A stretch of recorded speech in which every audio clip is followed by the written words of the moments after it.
Hello all my dear students, welcome to Delta Academy. This is Ranjan. Start करते हैं आज का सेशन बेसिक इलेक्ट्रॉनिक्स का। तो भाई बेसिक इलेक्ट्रॉनिक्स के प्रीवियस वीडियो में मुझे लगता है कि आप लोगों ने जितना कुछ मैंने बताया उसको प्रॉपर समझा होगा। क्वेश्चंस जो हम लोगों ने बनाए वो प्रॉपर अच्छे से अंडरस्टैंड किया होगा और आई होप कि आपको अच्छा लग रहा होगा ये सीरीज। तो कंटिन्यू करते हैं इसको और आज का टॉपिक जो है उसको शुरू करते हैं। तो मोस्ट वेलकम आप सभी को इस बेसिक इलेक्ट्रॉनिक्स की सीरीज में on lecture number 2। Second session है ये। आज की क्लास में स्पेसिफिकली एक टॉपिक जो है जो बहुत ज्यादा इंपॉर्टेंस रखता है उस पे फोकस करेंगे and that topic is energy bands. आज हम लोग बात करेंगे एनर्जी बैंड्स के इस टॉपिक पर और देखेंगे कि एनर्जी बैंड्स का क्या सिग्निफिकेंस है और कैसे फॉर्मेशन होता है। बेसिक लेवल से बताने की पूरी कोशिश करूंगा आपको, ठीक है। सो चलिए हेडिंग डाल लेते हैं। सबसे पहले एनर्जी बैंड्स।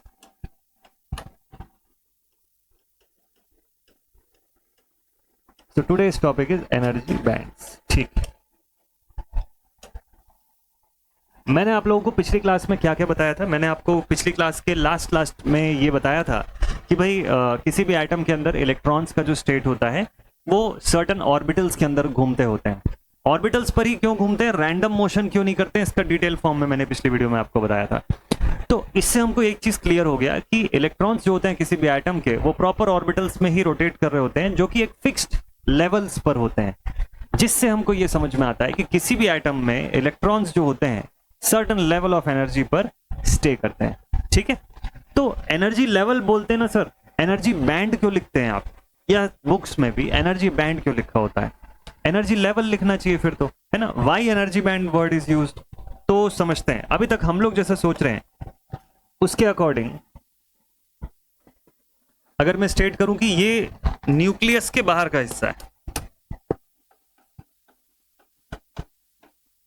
कोई एक सिंगल पर्टिकुलर एटम की मैं अगर बात करूं, ये न्यूक्लियस का लेवल है, तो इसके बाहर बहुत सारे डिफरेंट लेवल्स हैं हमारे पास, ठीक है, जहां पे इलेक्ट्रॉन्स का प्रेजेंस जो है वो हो सकता है। पॉसिबल है सर, बिल्कुल पॉसिबल है जी, ठीक है। तो ये सब लेवल्स हैं, हर एक लेवल पर एनर्जी जो होगी वो डिफरेंट होगी, है ना। Let's say this is level 1, ये हो गया लेवल 2 और ऐसा करते करते लेवल n तक जा रहा होगा ये, जो कि फिक्स नंबर होगा, ठीक है। तो इस कंडीशन पे होगा। लेकिन अगर मैं ये बोलूं ये न्यूक्लियस का एज है, एज ऑफ द न्यूक्लियस, ठीक है। तो अगर मैं बोलूं कि यहाँ पे R1 है, this is R2, this is R3, this is R4, ऐसा करते करते ये लेवल Rn तक जा रहा है, तो एक साइन आप जरूर बना सकते हैं यहाँ पे कि एनर्जी लेवल वाइज अगर आप देखो तो R1 की एनर्जी R2 से कम है, या उल्टा बोलूं तो R2 की एनर्जी लेवल जो है वो ज्यादा होगी, यानी कि लेवल 2 पर जो इलेक्ट्रॉन्स है उसकी एनर्जी ज्यादा होगी एज कंपेयर टू लेवल 1। ये तो हम समझ गए थे पिछली क्लास में ही सर, ठीक है। एंड सो ऑन, इसी तरीके से ये चलता जाएगा। तो ये पॉइंट तो हम लोग जानते हैं, ठीक। बट अब सीन क्या है कि आपने एनर्जी बैंड वर्ड क्यों यूज किया। देखिए, जब भी मैं किसी एक सिंगल एटम की बात करता हूं, whenever I talk about a single atom, तो वहां पर मैं एनर्जी उसको डिफरेंट लेवल पे शो कर सकता हूं, अलग अलग लेवल्स पे एनर्जी शो किया जा सकता है। But whenever I talk about a solid structure, जब भी मैं किसी सॉलिड स्ट्रक्चर की बात करता हूं, सॉलिड क्रिस्टलाइन स्ट्रक्चर, ठीक, तो आपको ये पता है कि एक सॉलिड क्रिस्टलाइन स्ट्रक्चर में, एक सॉलिड क्रिस्टलाइन स्ट्रक्चर अगर मैं देखूं तो उसके अंदर नियरली 10⁻23 एटम्स का पैक्ड स्ट्रक्चर होता है। ये 10⁻23 एटम्स का पैक्ड स्ट्रक्चर, रैंडम फिगर है, रैंडम फिगर नहीं बोलना चाहिए, मतलब एक अप्रोक्सीमेट फिगर है, बट ये स्टेट होता है, ठीक है। तो अब अगर सपोज कर लीजिए कि जब हम किसी मटेरियल की बात करते हैं तो उसके अंदर हमको ये दिखाई दे रहा है कि बहुत सारे इलेक्ट्रॉन्स एक कॉम्पैक्ट सेगमेंट पे पड़े हुए हैं, कॉम्पैक्ट सेगमेंट पर है। अगर वो कॉम्पैक्ट फॉर्म में है तो इसका मतलब एक एटम का न्यूक्लियस उसके बगल वाले एटम के न्यूक्लियस या उसके इलेक्ट्रॉन्स को भी अफेक्ट कर रहा होगा ना। अभी तक क्या हो रहा था कि हमारा जो न्यूक्लियस था वो सिर्फ हमारे ही इलेक्ट्रॉन्स को अफेक्ट कर रहा था, लेकिन जब एक टाइटली पैक्ड स्ट्रक्चर को आप स्टडी करते हो तो वहां पे ये समझ में आता है कि चूंकि सभी एटम्स एक दूसरे से लार्जली पैक्ड हैं, इंटरेक्शन का लेवल जो है वो इंक्रीज होता है, और इसका न्यूक्लियस सिर्फ अपने इलेक्ट्रॉन्स को नहीं, दूसरे एटम के इलेक्ट्रॉन्स को भी अफेक्ट कर रहा होगा, उनके एनर्जीज पर भी वो चेंजेस डाल रहा होगा। तो ये सर्टन एनर्जी के लेवल्स जो हैं वो जब एक दूसरे से इंटरेक्ट करते हैं तो वहां पर क्या होता है कि एनर्जी लेवल्स का एक कंटिन्यूअस चेन फॉर्म होना शुरू हो जाता है। ठीक है, तो आप समझिएगा इस पॉइंट को। एनर्जी बैंड वर्ड क्यों हम लोग यूज कर रहे हैं? एनर्जी बैंड तब यूज करते हैं जब हम एक से ज्यादा एटम के कॉम्पैक्ट स्ट्रक्चर की बात कर रहे होते हैं, मतलब हम किसी सॉलिड क्रिस्टलाइन स्ट्रक्चर की बात कर रहे होते हैं, तो वहां पर एनर्जी बैंड यूज होगा, ना कि एनर्जी लेवल वर्ड यूज होगा। ठीक, तो एनर्जी लेवल होता है लेकिन तब जब आप एक सिंगल एटम के रिस्पेक्ट में बात कर रहे हो। अच्छा सर, फिर भी बैंड का कंसेप्ट क्या है? एनर्जी बैंड का ओवरऑल कंसेप्ट कैसे बनता है? ठीक, तो मैंने आपको बताया कि टाइटली पैक्ड स्ट्रक्चर के अंदर जब एटम्स इंटरेक्ट करेंगे एक दूसरे के साथ तो उसकी वजह से एनर्जी लेवल में चेंजेस होंगे एक दूसरे के। ठीक है, उससे क्या होगा सर? हमको ये पता है, we know that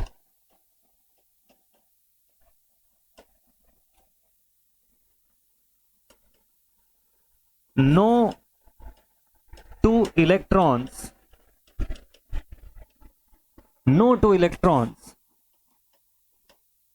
can have same quantum state. कहां पढ़े थे इस बात को? फिजिक्स का याद आ रहा होगा थोड़ा बहुत इसमें आपको, है ना? कहां पढ़े थे इसको?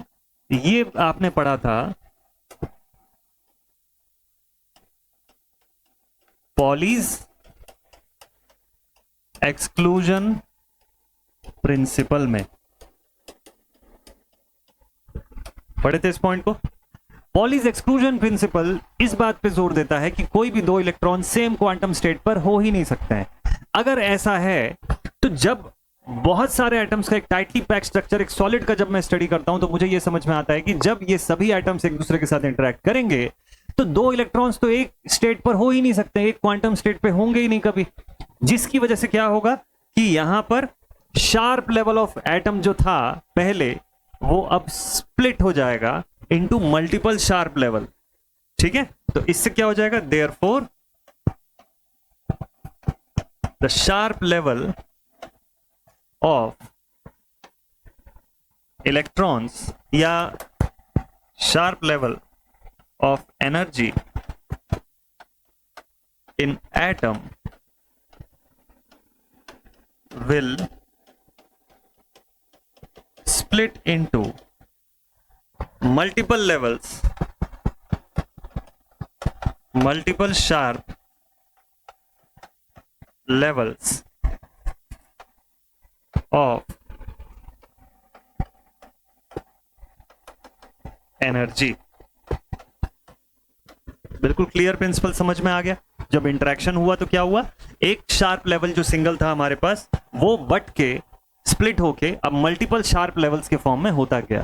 तो जो एक सिंगल लेवल दिख रहा था जिसमें एक फिक्स एक्यूरेट डिस्क्रीट लेवल जो हुआ करता था हमारे पास एक सिंगल एटम के अंदर, वो डिस्क्रीट लेवल अभी भी है लेकिन अब वो डिवाइड होता चला गया है और छोटे छोटे लेवल्स के फॉर्म में वो ब्रेक होता चला जा रहा है। ठीक है, तो ये लेवल्स कैसे दिखाई देते हैं? ये सभी लेवल्स जो हैं वो एक कंटिन्यूअस रेंज ऑफ एनर्जी की तरह दिखाई देते हैं। तो लिखेंगे this set of discrete levels form a continuous range of energy,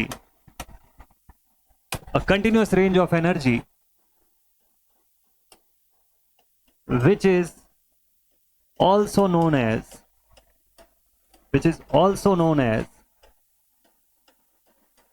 the energy band. अभी आपको समझ में आया कि एनर्जी बैंड क्यों फॉर्म होता है, कैसे फॉर्म होता है। ठीक है, ये इसके पीछे का पूरा रीजन था। तो इसके पीछे का major reason Pauli's exclusion principle ने बताया हुआ था। तो इसी वजह से एक्चुअल में जब हम किसी सॉलिड स्ट्रक्चर की बात करते हैं ना, जब भी हम लोग कोई सॉलिड स्ट्रक्चर को स्टडी करते हैं तो हम एनर्जी लेवल्स पे ना फोकस करके एनर्जी बैंड्स पर फोकस करते हैं, ठीक है। तो अगर मैं न्यूक्लियस के एज से देखना शुरू करूं तो मेजरली मेरे पास जो एनर्जी बैंड्स का फॉर्मेशन होता है वो कुछ ऐसा दिखेगा, ऐसे लेवल्स बनते हैं, देखिए इस तरीके के, इस तरीके से बैंड्स का फॉर्मेशन होगा। ये एक रेंज ऑफ एनर्जीज होंगी जिनके एनर्जी के लेवल पे जो डिफरेंस होगा वो बहुत स्लाइट होगा, नेग्लिजिबल डिफरेंस होगा, ठीक है।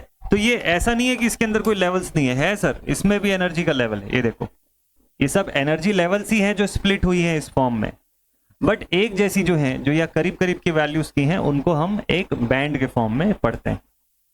दीज आर लाइक दिस, ये सब ऐसे हैं। तो वो जो एनर्जी लेवल्स में अलग अलग आपको दिखा रहा था वो एक्चुअल में इस तरीके से दिखाई देगा आपको, ठीक है। जिसकी वजह से ये पूरा का पूरा जो सेगमेंट है ये एक बैंड की तरह एक्ट करता है जिसमें same range of energies exist करती हैं,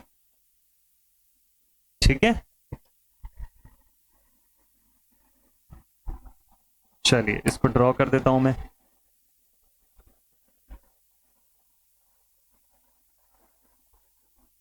अब देखिए ज्यादा बेटर वे में समझ में आएगा ये। So now they have formed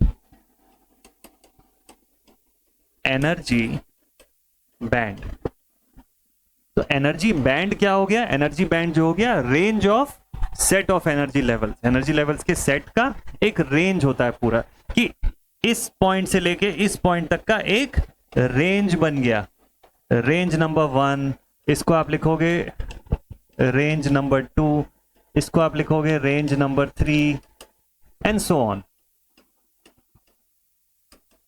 और एनर्जी का लेवल कैसा रहेगा इसमें? यहां पर भी वही फंडामेंटल है। जैसे जैसे आप न्यूक्लियस से दूर होते चले जाओगे, यहां पे अगर मैं एज ऑफ न्यूक्लियस लिखता हूं, एज ऑफ न्यूक्लियस अगर मैं यहां शो करता हूं, तो न्यूक्लियस से जैसे जैसे डिस्टेंस इंक्रीज होता चला जाएगा वैसे वैसे एनर्जीज इंक्रीज होती चली जाएगी। एनर्जीज इंक्रीज होती चली जाएगी तो वैसे वैसे फ्री इलेक्ट्रॉन बनाना ज्यादा आसान हो जाएगा, यानी कि वैलेंस शेल से इलेक्ट्रॉन्स को बाहर निकाल पाना आसान हो जाएगा हमारे लिए, ठीक है। तो ये वाला पॉइंट आप लोग समझ गए कि एनर्जी बैंड का फंडामेंटल कहां से आया, ठीक है भाई। तो ये तो हो गया चलो एनर्जी बैंड का फंडामेंटल। अब एनर्जी बैंड में हम किसको स्टडी करते हैं? हमारे लिए सबसे ज्यादा काम का पोर्शन कौन सा है? क्योंकि मैं इलेक्ट्रिकल कंडक्टिविटी को फोकस करके चल रहा हूं, इलेक्ट्रिकल कंडक्टिविटी ही मेरे लिए बेसिक इलेक्ट्रॉनिक्स में मेन कंसर्न है।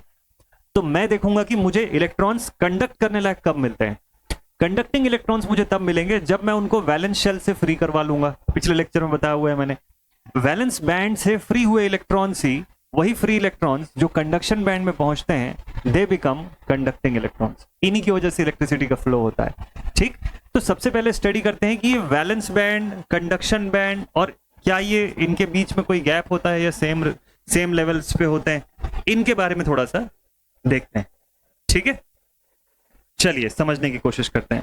तो अभी तक जो पढ़ा इससे क्या समझ में आया? अभी तक ये समझ में आया कि जब भी कोई मल्टीपल एटम्स एक दूसरे के क्लोज आते हैं तो इनके बीच में क्या होता है? एनर्जी का एक्सचेंज होता है। क्यों? क्योंकि कोवेलेंट बॉन्ड्स का फॉर्मेशन होता है। इस एनर्जी एक्सचेंज की वजह से क्या होता है? इससे इलेक्ट्रोस्टैटिक फोर्स जो होते हैं उसका क्रिएशन होता है। इलेक्ट्रोस्टैटिक फोर्स इनके बीच बनता है, ठीक है। एक एटम का न्यूक्लियस दूसरे एटम के इलेक्ट्रॉन्स को अफेक्ट करता है, और जिससे कि हमारे पास जो एक single sharp level of energy था वो स्प्लिट हो जाता है मल्टीपल एनर्जी के लेवल्स में। इसी को हम लोग बैंड्स बोलते हैं, ठीक है भाई।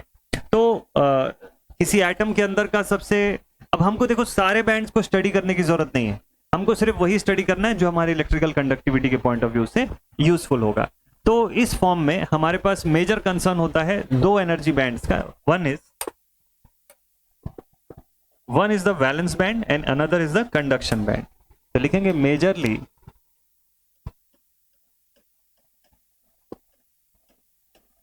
We focus. एकदम आसान है ये सारी चीजें, ठीक है। तो मैंने अभी तक आपको जो बताया उसमें कोई डिफिकल्ट लगा क्या? इजी पार्ट है यार, ये बहुत आसानी से समझ में आएगा, और इसके ऊपर का क्वेश्चन देखेंगे तो इंटरेस्टिंग लगेगा आपको, मजा आएगा कि इस टाइप के क्वेश्चन पूछे गए इसमें। तो लिखेंगे majorly we focus on 3 aspects of energy bands. कौन कौन से 3 एस्पेक्ट हैं? तो पहला है वैलेंस बैंड, जिसके बारे में पिछली क्लास में बात भी किए थे। Second is conduction band and the last one is the forbidden energy gap. Forbidden energy gap, FEG से जिसको हम लोग डिनोट करते हैं। ये तीनों ही बहुत काम की चीजें हैं और बेस यहीं पे क्रिएट होगा। अभी इस चैप्टर के अंदर ही आपका पूरा कंसेप्ट बनेगा, जिससे आगे के सारी चीजें आपको समझने में आसानी होगी। चलिए देखते हैं, शुरुआत करते हैं from the valence band. Let us start with valence band. Valence band के बारे में काफी सारी चीजें हम लोगों ने पहले ही लिख के रखा हुआ है। किसी भी एटम का आउटर मोस्ट ऑर्बिट जो होगा that will form a valence band, ठीक है। और यही वैलेंस बैंड में कितने इलेक्ट्रॉन्स प्रेजेंट हैं वो डिसाइड करता है कि वो पर्टिकुलर एटम कितना इलेक्ट्रिकल कंडक्टिविटी हमको शो कर पाएगा। वैलेंस बैंड के इलेक्ट्रॉन्स जो होते हैं, जब हम उनको फ्री करवा लेते हैं तब ये बनते हैं फ्री इलेक्ट्रॉन और कंडक्शन के लिए लोग रेडी हो पाते हैं, ठीक है। तो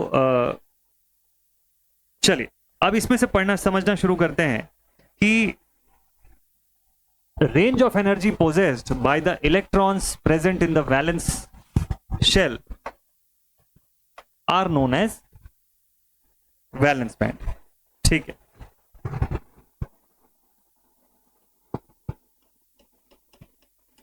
It is the range of energies या एनर्जी लेवल आप बोल सकते हो, possessed by the electrons of outermost orbit of atom is known as valence band, is known as valence band. Energy का ही रेंज है, एनर्जी का ही बैंड है पूरा, जिसको वैलेंस बैंड हम लोग बोल रहे हैं।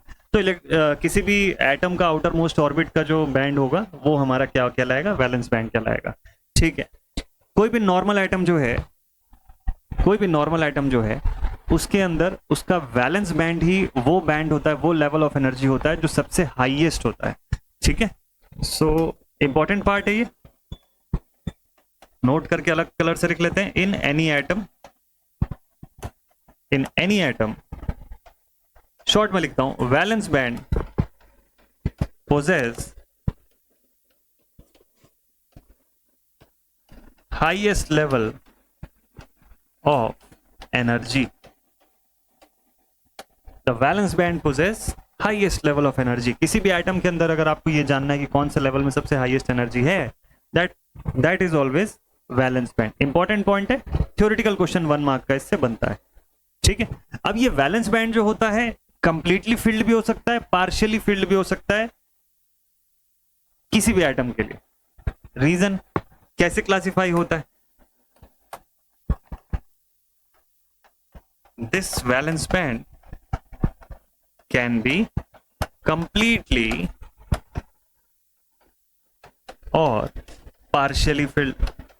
पिछली क्लास में मैंने आपको बताया था कि ये वैलेंस बैंड जो है ज्यादा से ज्यादा 8 इलेक्ट्रॉन्स को हाउस कर सकता है, ज्यादा से ज्यादा 8 इलेक्ट्रॉन्स को हाउस कर सकता है वैलेंस बैंड, ठीक है। तो वैलेंस बैंड में 8 ही तो मैक्सिमम हो सकते हैं। नॉर्मली हम लोग जो क्लासिफिकेशन करते हैं वो +4 या -4 या 4 इस हिसाब से करते हैं कि भाई 4 से कम है, 4 से ज्यादा है या 4 है। अगर 4 ही वैलेंस इलेक्ट्रॉन्स है तो हम बोलते हैं कि ये सेमीकंडक्टर मटेरियल है। 4 से ज्यादा वैलेंस इलेक्ट्रॉन्स होंगे तो in that case it becomes insulator. 4 से कम वैलेंस इलेक्ट्रॉन होंगे तो it will become a conductor. मैंने आपको फंडामेंटल बताया था कि भाई 4 एक हाफ फिगर है, 8 का आधा है ये, और इससे ज्यादा अगर वैलेंस इलेक्ट्रॉन्स होंगे तो इन दैट केस क्या होगा कि भाई समझ लीजिए 50% से ज्यादा वैलेंस इलेक्ट्रॉन है, तो इन दैट केस जब भी कोवेलेंट बॉन्ड फॉर्मेशन होगा तो वो दूसरे एटम के इलेक्ट्रॉन को अपनी तरफ खींचने की कोशिश करेगा। मान लीजिए कोई एटम है जिसके वैलेंस शेल के अंदर 6 इलेक्ट्रॉन्स हैं या 7 इलेक्ट्रॉन्स हैं, तो जब बॉन्ड फॉर्मेशन होगा ना तो वो क्या करेगा, अपना जो स्ट्रक्चर है उसको कंप्लीट करने के लिए, अपना ऑक्टेट स्टेट जो है उसको कंप्लीट करने के लिए वो क्या करेगा, एक इलेक्ट्रॉन को गेन करने की कोशिश करेगा। तो अगर आपका एटम इलेक्ट्रॉन गेन कर रहा है तो फ्री इलेक्ट्रॉन कहां से मिला, फ्री इलेक्ट्रॉन तो हुआ ही नहीं। फिर जब फ्री इलेक्ट्रॉन नहीं हुआ तो उसकी कंडक्शन बैंड खाली रह गई, किसी प्रकार का इलेक्ट्रिकल कंडक्शन नहीं मिलेगा आपको। लेकिन जब भी वैलेंस शेल में 4 से कम इलेक्ट्रॉन्स होंगे, इन दैट केस वो मटेरियल इलेक्ट्रॉन लूज करने की टेंडेंसी ऑब्टेन करेगा। जब वो इलेक्ट्रॉन लूज करेगा कोवेलेंट बॉन्ड फॉर्मेशन में, तभी जाकर के फ्री इलेक्ट्रॉन्स बनेंगे, और यही फ्री इलेक्ट्रॉन तो इलेक्ट्रिसिटी कंडक्ट करवाएंगे। याद आ गया हमको ये पूरा चीज, ये पूरा चीज मैंने पिछली क्लास में बताया आपको। चलिए ठीक है, तो हमको समझ में आ गया कि एक पार्शियली या कंप्लीटली फिल्ड स्ट्रक्चर हो सकते हैं। ठीक है, तो इस हिसाब से अगर मैं सिलिकॉन या जर्मेनियम की बात करूं, स्पेसिफिकली मैं सेमीकंडक्टर की अगर बात करूं, तो मुझको पता है कि यहां पे 4 वैलेंस इलेक्ट्रॉन्स होते हैं।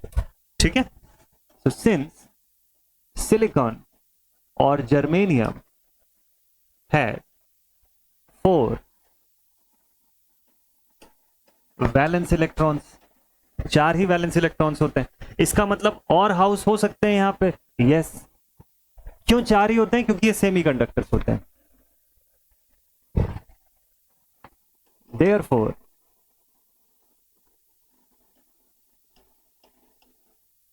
more valence electrons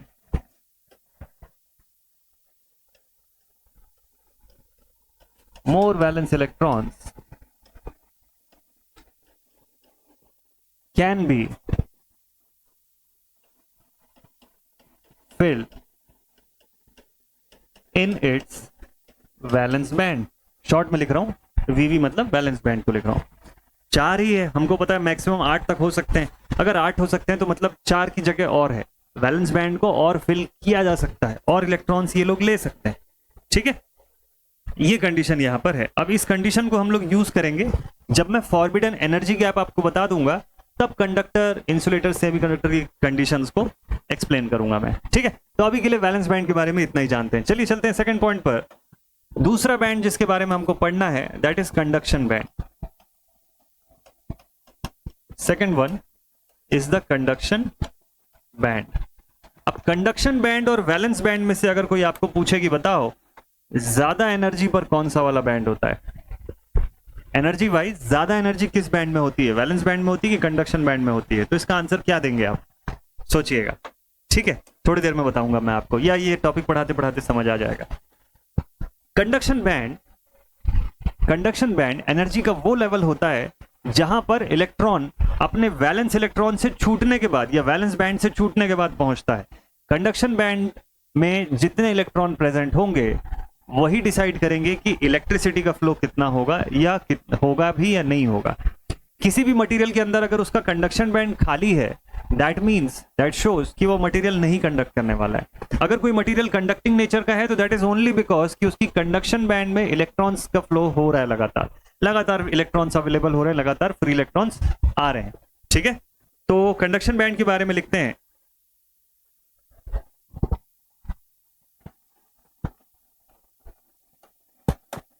loosely attached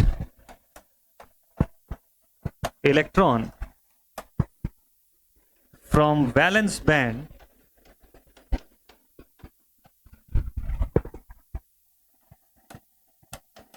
on the application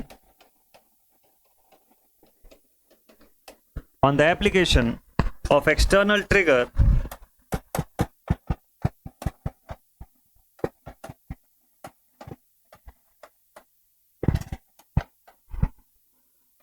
becomes free electron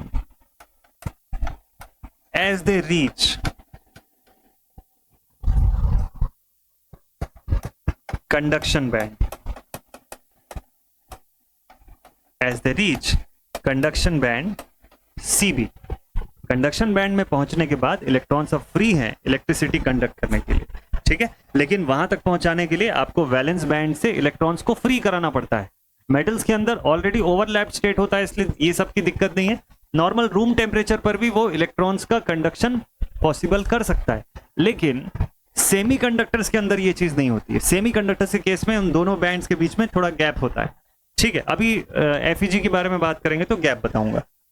conduction band जो होता है वहां पर वैलेंस शेल के इलेक्ट्रॉन्स को पहुंचाने के लिए आपको ट्रिगर की जरूरत पड़ती है। ट्रिगर क्या हो सकता है? एक्सटर्नल अप्लाइड इलेक्ट्रिक फील्ड हो सकता है, किसी भी प्रकार का फोर्स, चाहे फोटॉन्स के एमिशन की वजह से आया हो, यानी कि लाइट ट्रिगर्ड हो सकता है, प्रेशर ट्रिगर्ड हो सकता है, टेम्परेचर ट्रिगर्ड हो सकता है, इलेक्ट्रिक फील्ड ट्रिगर्ड हो सकता है। किसी भी प्रकार से ट्रिगर करना है सो दैट कि वैलेंस शेल का इलेक्ट्रॉन आसानी से छूट के फ्री इलेक्ट्रॉन या कंडक्शन बैंड इलेक्ट्रॉन जो है वो बन जाए, और कंडक्शन बैंड के इलेक्ट्रॉन से डिसाइड करेंगे कि इलेक्ट्रिसिटी का फ्लो कैसा रहेगा, ठीक है। अब मैंने आपको क्वेश्चन पूछा था कि कंडक्शन बैंड और वैलेंस बैंड में से ज्यादा एनर्जी लेवल कौन पोजेस करता है, इसका आंसर दे देता हूं, CB possess higher level of energy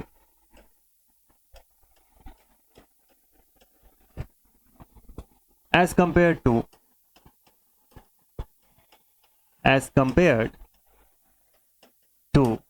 valence band.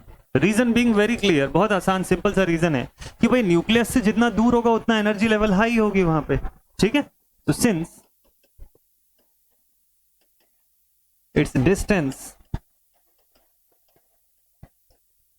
From nucleus is large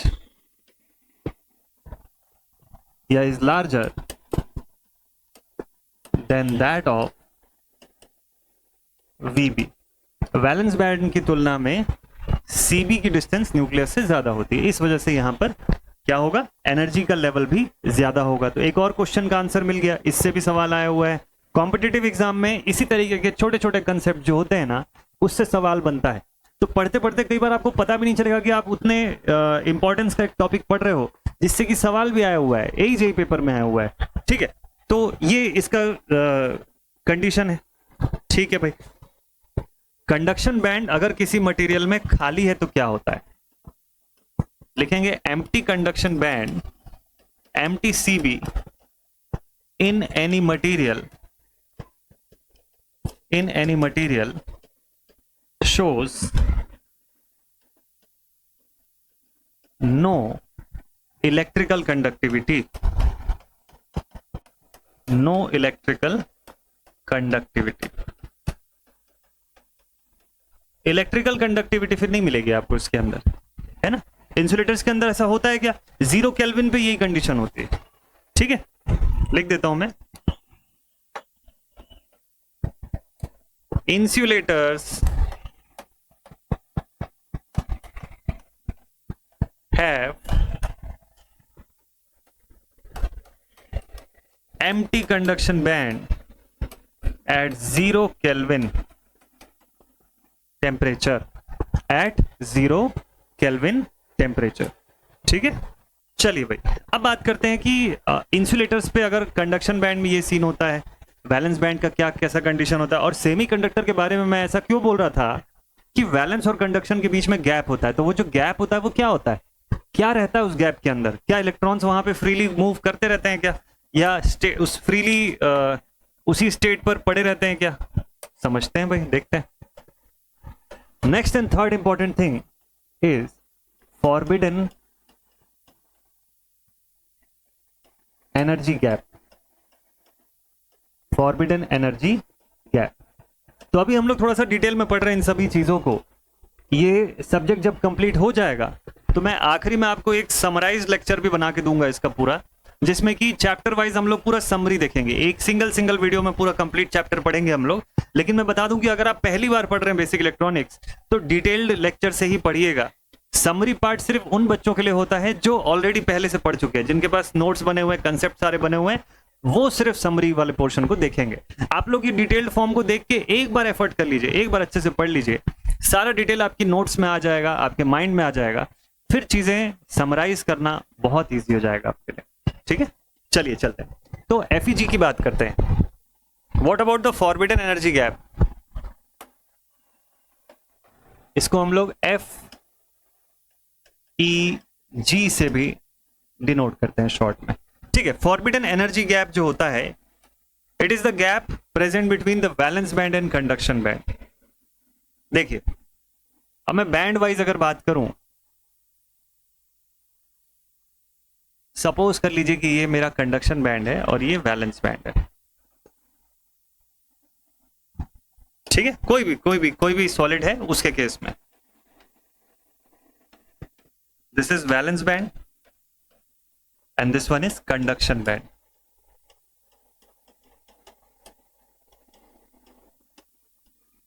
ठीक है। इनके बीच में क्या है, यहां पर क्या है, this zone is forbidden energy gap, this zone is forbidden energy gap. क्या सर यहां पर इलेक्ट्रॉन्स अवेलेबल रहती हैं क्या, हमेशा रिवॉल्व करती रहती है क्या, ये भी कोई ऑर्बिट है क्या?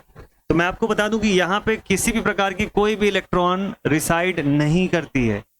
यहां पे कोई भी इलेक्ट्रॉन नॉर्मल स्टेट में ऑर्बिट करती हुई, रिसाइड करती हुई नहीं मिलेगी आपको। हाँ, यहां से मूव करके दूसरे बैंड में जाते हुई जरूर मिल जाएगी, ये पॉसिबल है, ठीक है। तो लिख देता हूं मैं इसका theory, it is a separation between VB and CB of any atom, ठीक है। सिंपल सी थ्योरी।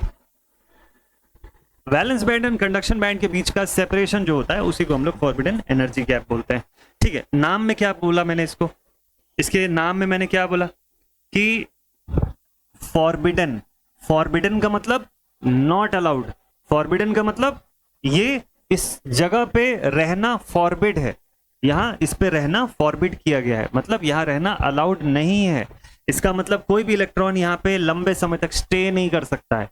एक चीज हो सकता है कि इलेक्ट्रॉन जब आपने एक्सटर्नली एनर्जी दिया तो वैलेंस बैंड से छूट करके कंडक्शन बैंड तक जाने के लिए इसको एज अ रास्ता यूज करे। देखो, हम लोग जब कॉलेज जाते हैं तो हम अपने घर से निकलते हैं और कॉलेज पहुंचते हैं, रोड में रुक तो नहीं जाते हैं ना, रास्ते पे रुकना नॉट अलाउड है। रास्ते पे आप चलिए, रास्ते से आप निकल के कॉलेज पे पहुंचिए या कॉलेज से निकल के घर आइए, लेकिन रोड पे रहना is not a good thing ना।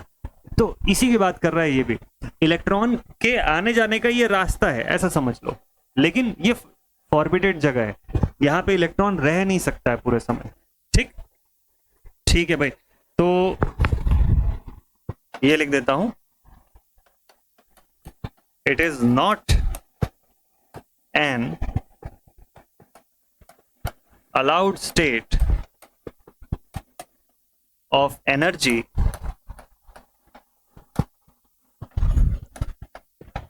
for an electron to reside। कोई इलेक्ट्रॉन यहां रिसाइड कर सके ऐसा ये अलाउड स्टेट ऑफ एनर्जी नहीं, ठीक है। अब इसका बहुत बड़ा सिग्निफिकेंस है। फॉरबिडन एनर्जी गैप क्या हर मटेरियल के लिए ऐसा ही होता है कि जैसे मैंने यहां डायग्राम में शो किया हुआ है? तो आंसर इज नो, ये हर मटेरियल के लिए डिफरेंट रहता है। कंडक्टिंग मटेरियल के केस में ऐसा कोई फॉरबिडन एनर्जी गैप होता ही नहीं है। Valence band and conduction band एक दूसरे से ओवरलैप स्टेट पर होती है। कैसे? तो अगर सपोज कर लीजिए, चलिए एक एग्जांपल देखते हैं। मान लीजिए मैं कंडक्टर का डायग्राम ड्रॉ करने जा रहा हूं, ठीक है। लेट्स से हम लोग यहां पे कंडक्टर का डायग्राम बना रहे हैं। तो कंडक्टर के केस में अगर ये मैं शो कर रहा हूं वैलेंस बैंड, ठीक है, और ऊपर शो कर देते हैं कंडक्शन बैंड, तो ये जो पूरा सेगमेंट होता है ना, ये इस तरीके से होता है। मतलब कि ओवरलैप स्टेट है। क्या स्टेट है? This is overlap state.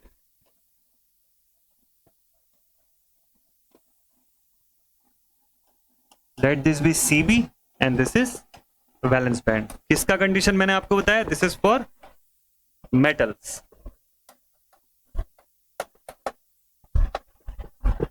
Metals या कंडक्टर्स की कंडीशन। वहीं दूसरी तरफ अगर मैं सेमीकंडक्टर के बारे में बात करूं, या चलो इंसुलेटर के बारे में बात कर लूं, इंसुलेटर्स के केस में कैसा होता है? अगर यही एग्जांपल कोई पूछे कि इंसुलेटर का केस कैसा है, तो डायग्राम ऐसा बनता।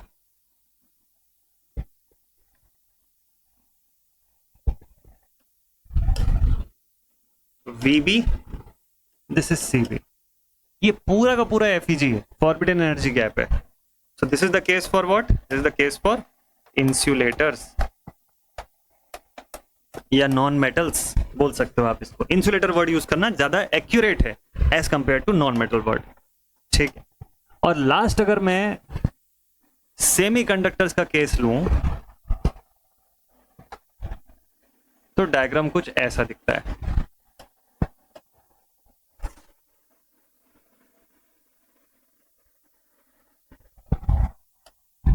This is the condition for semiconductors. Forbidden energy gap का बहुत बड़ा सिग्निफिकेंस है, बहुत सारे न्यूमेरिकल इससे आते हैं, क्वेश्चन बनता है बहुत अच्छा सा। Conduction band and this is FEG, forbidden energy gap. Basic observation क्या बोलता है आपका? ज्यादा बड़ा फॉरबिडन एनर्जी गैप किस में दिख रहा है आपको? इंसुलेटर्स में दिख रहा है ऑब्वियसली। कंडक्टर्स के केस में कोई फॉरबिडन एनर्जी गैप नहीं था, ओवरलैप स्टेट था। और सेमीकंडक्टर के केस में क्या दिख रहा है? इंसुलेटर से कम लेकिन कंडक्टर से ज्यादा बड़ा फॉरबिडन एनर्जी गैप है। क्या शो करता है? आपने देखा कि हर जगह फॉरबिडन एनर्जी गैप की विड्थ में चेंजेस आया। किसकी विड्थ में? फॉरबिडन एनर्जी गैप की विड्थ में चेंजेस आया। इसी से एक बढ़िया सा क्वेश्चन आया हुआ है SSC का कि फॉरबिडन एनर्जी गैप की विड्थ जो है वो क्या शो करती है, मतलब एनर्जी लेवल के हिसाब से क्या उससे पता चलता है हमको। ठीक है, इसके बारे में आपको लिखवा देता हूं। वैलेंस इलेक्ट्रॉन्स का बॉन्डेज उसके न्यूक्लियस से कैसा है, यही पता चलता है हमको फॉरबिडन एनर्जी गैप की विड्थ से। ठीक, इस पॉइंट को लिख लीजिए जल्दी से।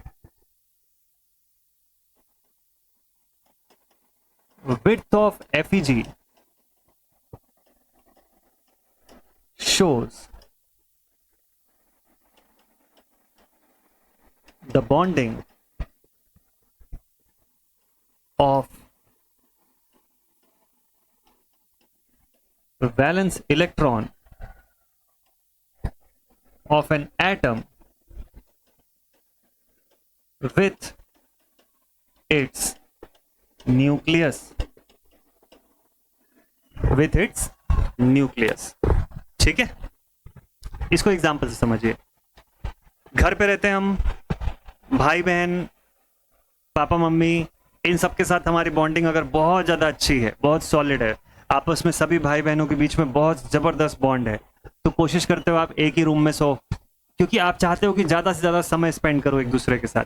लेकिन इसका उल्टा, अगर सपोज कर लीजिए बॉन्डिंग खराब है, अच्छी बॉन्डिंग नहीं है, पसंद ज्यादा नहीं करते हो एक दूसरे को, तो आप क्या कोशिश करोगे? दूर दूर रहने की कोशिश करोगे। आप अपने बाहर दोस्तों से बात करने की कोशिश करोगे, वो लोग अपने बाहर दोस्तों से ज्यादा इंटरेक्ट करेंगे as compare to each other. तो उस केस में बॉन्डिंग कम है, तो वो क्या करेंगे? दूर रहने की कोशिश करेंगे, मतलब डिस्टेंसेस उन दोनों के बीच में क्या होगा? इंक्रीज होगा।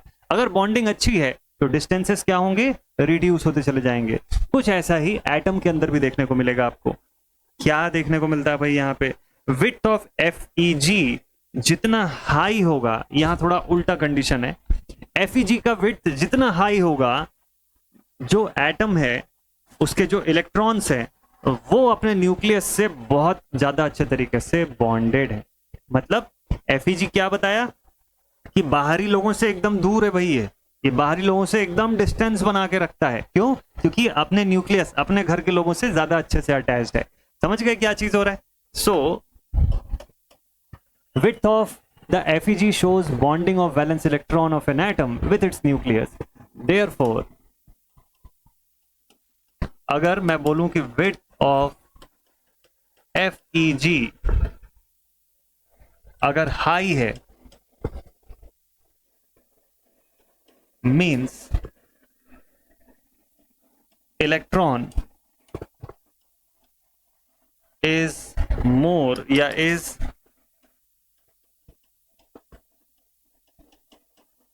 tightly bonded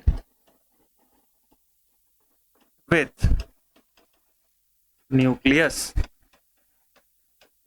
एकदम सिंपल रीजन है, एकदम सिंपल कंडीशन है ये, ठीक है।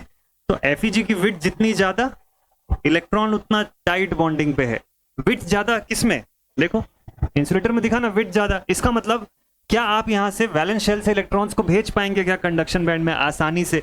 अगर इन दोनों को मैं कंपेयर करूं तो यहां पर ऑलरेडी वैलेंस बैंड के इलेक्ट्रॉन कंडक्शन में है, तो ये कंडक्ट करने के लिए अवेलेबल हैं। लेकिन सेकंड केस में क्या दिखा, सेकंड केस में ये दिखा कि बहुत ज्यादा एनर्जी की रिक्वायरमेंट होगी इनको एक जगह से दूसरी जगह जंप करवाने के लिए, यानी कि वैलेंस से कंडक्शन में भेजना है, बहुत ज्यादा एनर्जी रिक्वायर्ड होगी, क्योंकि इतना बड़ा स्पेस जो है वो जंप करके इनको यहां पहुंचना है। ये चीज कंपैरेटिवली सेमीकंडक्टर्स में छोटी है, तो वहां भेज पाना इजी रहेगा। तो मुझको ये समझ में आया कि अगर ये डिस्टेंस ज्यादा है, इसका मतलब ये इलेक्ट्रॉन्स अपने न्यूक्लियस से ज्यादा अटैच्ड हैं बाहरी लोगों की तुलना में। कंडक्शन बैंड बाहरी दोस्त यार हैं, न्यूक्लियस अपने फैमिली मेंबर्स हैं, ठीक है। ऑब्वियस सी बात है ना, एक एटम के अंदर न्यूक्लियस ही तो उसके फैमिली मेंबर्स हो सकते हैं, बाकी कंडक्शन बैंड तो सब बाहरी लोग हैं, ठीक है। तो वैलेंस बैंड में बैठा हुआ इलेक्ट्रॉन घर का वो बड़ा बच्चा है जो जस्ट अभी घर से बाहर निकलना शुरू किया है। अब उसको देखना है कि पीछे जो न्यूक्लियस है वो मेरे लिए ज्यादा करीब है या फिर बाहर जो दोस्त हैं वो ज्यादा करीब है, ठीक है। तो ये चीज थोड़ा सा आप ऐसे समझ सकते हो, इसको याद रखने के पॉइंट ऑफ व्यू से, ठीक है। इसको अदरवाइज माइंड मत कर लेना, दोस्त भी अच्छे होते हैं यार, ऐसा नहीं है। चलो ठीक है, तो ये तो हो गई बात। एफईजी का विड्थ हमको ये बताता है, higher the width more is the bond of electron with its nucleus, ठीक है। ये कंडीशन है, तो टाइट बॉन्डिंग यहां पर है, ठीक है। अब इसके बारे में और क्या जानना चाहिए? हर एटम का, हर मटेरियल का एफईजी अलग अलग होता है, मैंने आपको बोला था। तो अगर मैं अब एटम्स का, अब मटेरियल का क्लासिफिकेशन अगर मैं करूं इंसुलेटर, कंडक्टर एंड सेमीकंडक्टर के हिसाब से, और पैरामीटर मेरे पास इस बार है एफईजी के आधार पे, फॉरबिडन एनर्जी गैप के मेरा पैरामीटर है, तो मैं कैसे बताऊंगा? तो लिखता हूं, on the basis of FEG we can express the materials in following aspect. In following aspect. अब देखिए, मेरे लिए एक ही कैरेक्टरिस्टिक स्टडी करना इंपॉर्टेंट है, दैट इज इलेक्ट्रिकल कंडक्टिविटी। तो इलेक्ट्रिकल कंडक्टिविटी का स्टडी किसके आधार पे? एफईजी के आधार पे कर रहा हूं मैं। अच्छा ठीक है सर। तो मटेरियल्स में पहला अगर मैं यहां से बताऊं, first is conductors. First is conductors. Conductors के आधार पे बात करते हैं। एफईजी का क्या कंडीशन होगा यहां पे? भाई ओवरलैप स्टेट है, कुछ नहीं होता है, ओवरलैप कंडीशन है ना। लिखूंगा हियर VB एंड CB। अब इसको जल्दी जल्दी लिख सकते हो आप फटाफट से। Here VB and CB are in the overlap state, in the overlapped state. So no FEG, forbidden energy gap नहीं है, और forbidden energy gap कितना है? 0 है, कोई गैप नहीं है यहाँ पे, ठीक है। और इसके बारे में एक और चीज, ओवरलैप्ड होने से क्या होता है?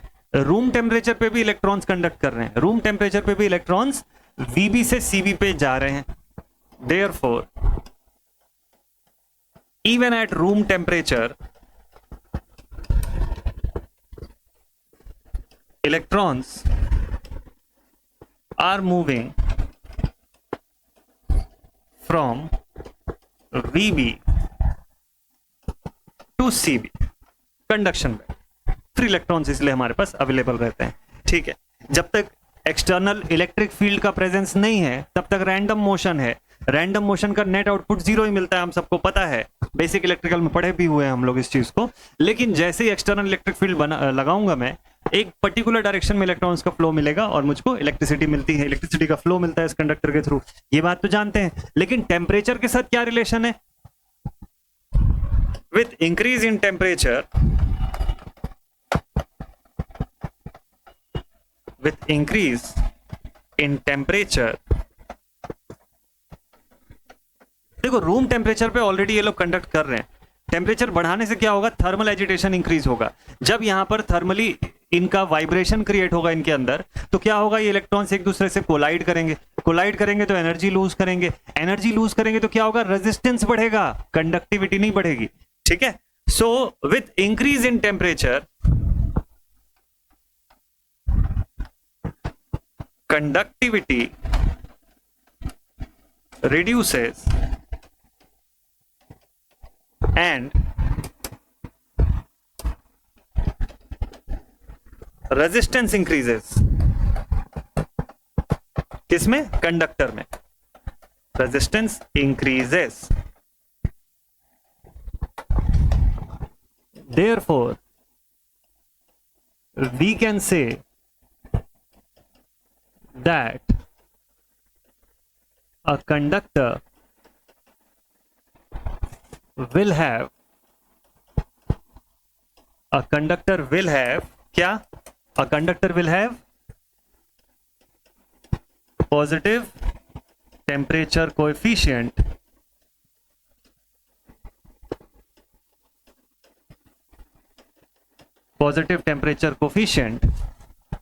of resistance. ध्यान रखिएगा, टेम्परेचर कोफिशिएंट ऑफ रेजिस्टेंस बता रहा हूं मैं, कंडक्टिविटी नहीं, इसीलिए हम लोग इसको पीटीसी बोलते हैं। क्या लिखते हैं शॉर्ट में, पीटीसी। एग्जाम में कई बार इसके ऊपर क्वेश्चन आया हुआ है।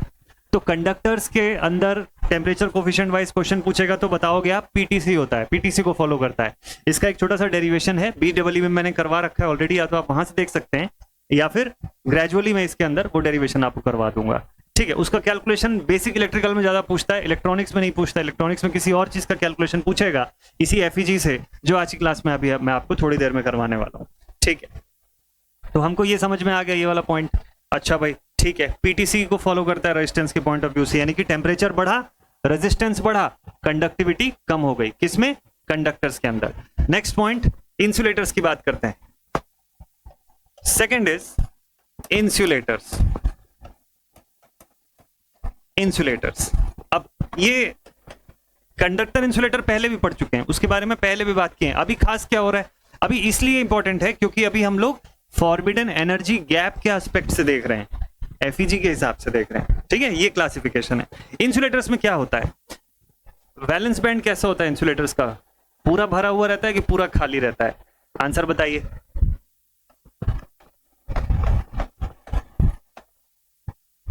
VB is full और नियरली फुल।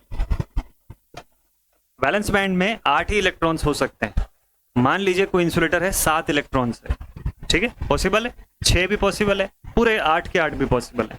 तो VB इज फुल या nearly full, but CB is empty. 0 kelvin पर CB एम्प्टी होगा। ठीक है, अप्रोक्सीमेटली एम्प्टी होगा ये।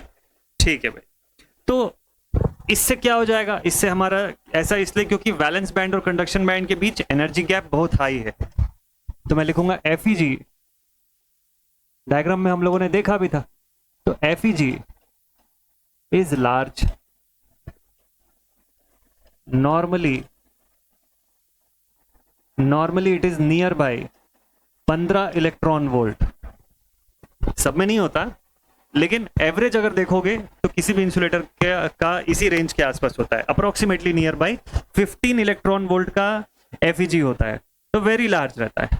ठीक है, so very high trigger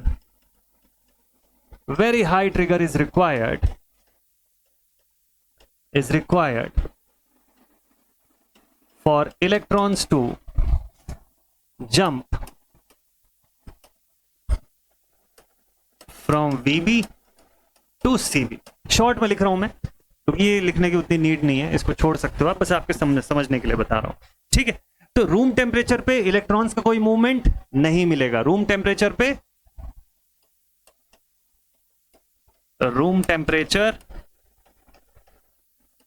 no movement from VB to CB। Valence band से कंडक्शन बैंड कोई मूवमेंट नहीं दिखाई देगा आपको इलेक्ट्रॉन्स का। ठीक है, नॉर्मली एफईजी होता कितना है सर एग्जाम के क्वेश्चन के हिसाब से? Normally FEG in insulators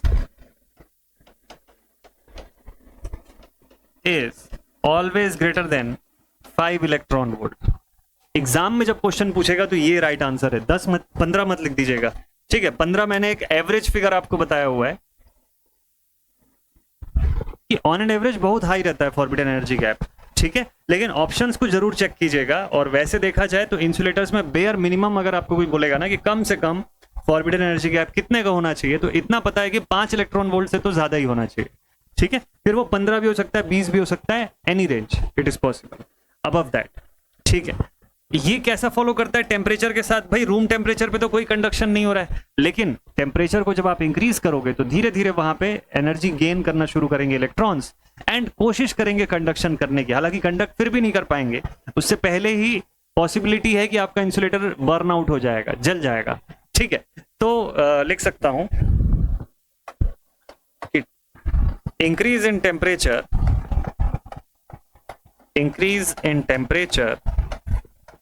causes increase in conductivity and decrease in resistivity या resistance, decrease in resistance। Therefore we can say कि insulators, अब बताइए इंसुलेटर का टेम्परेचर कोफिशिएंट कैसे हो गया? इंसुलेटर्स हैव एनटीसी, एनटीसी का मतलब negative temperature coefficient of resistance. क्या हुआ ये? Negative temperature coefficient of resistance. ये जो भी कुछ बता रहे हैं रेजिस्टेंस के एस्पेक्ट से बता रहे हैं, ठीक है। Negative temperature coefficient of resistance, ठीक है। बीडब्ल्यू में भी मैं ये सेम टॉपिक बताता हूं आप लोगों को, यहां पे भी बता रहा हूं इसीलिए क्योंकि दोनों ही जगह ये इसका इंपॉर्टेंस है भाई। तो ये हो गई बात किसके बारे में? इंसुलेटर्स के बारे में। एनटीसी फॉलो करते हैं ये लोग। अब हमारे काम की चीज सेमीकंडक्टर्स, चलिए देखते हैं। Third is semiconductors. सेमीकंडक्टर का क्या सीन है सर? इसी के बारे में तो ज्यादा डिटेल में पढ़ना है हमको। सेमीकंडक्टर के अंदर एफईजी इंसुलेटर से कम, कंडक्टर से ज्यादा। शॉर्ट में लिख दूं इसको, FEG of semiconductor is more as compare to FEG in conductor, लेकिन it is less than FEG of insulator. इतना ही लिखना सफिशिएंट है फॉर थ्योरी। ये चीज समझ गए हम लोग? तो इसका मतलब वैलेंस बैंड और कंडक्शन बैंड के बीच का जो एनर्जी गैप है वो बहुत कम होगा। कितना है? अप्रोक्सीमेटली नियरली 1 इलेक्ट्रॉन वोल्ट के आसपास, ठीक है। इसको भी लिख लीजिए, एफईजी इन सेमीकंडक्टर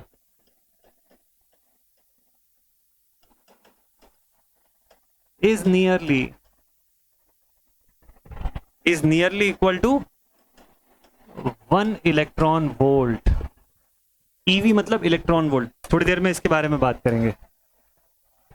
नियरली 1 इलेक्ट्रॉन वोल्ट, ठीक है। 1 इलेक्ट्रॉन वोल्ट के करीब करीब का होता है, ठीक है। इसका मतलब क्या हुआ? इसका मतलब ये हुआ कि वैलेंस बैंड जो होगा, अच्छा हमको पता है ना सेमीकंडक्टर्स में वैलेंस बैंड में कितने इलेक्ट्रॉन्स होते हैं? 4 ही होते हैं ना, फिक्स 4 बताया था मैंने आपको पिछली क्लास में। कंडक्शन बैंड का क्या सीन होता है? प्योरली अगर देखो प्योर सेमीकंडक्टर के केस में कंडक्शन बैंड एम्प्टी होता है, कंडक्शन बैंड एम्प्टी होता है। तो फिर सर कंडक्ट कैसे करता है सेमीकंडक्टर? कंडक्ट इसलिए करता है क्योंकि हम लोग सेमीकंडक्टर्स के अंदर इम्प्योरिटीज मिलाते हैं। इम्प्योरिटीज मिलाते हैं तब कहीं जाके हमारे वैलेंस बैंड से कंडक्शन बैंड में कुछ इलेक्ट्रॉन्स अवेलेबल होने शुरू होते हैं, ठीक है। तो मैं लिख सकता हूं कि initially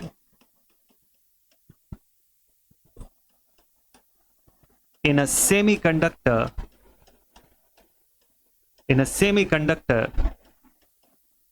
CB is empty. Therefore,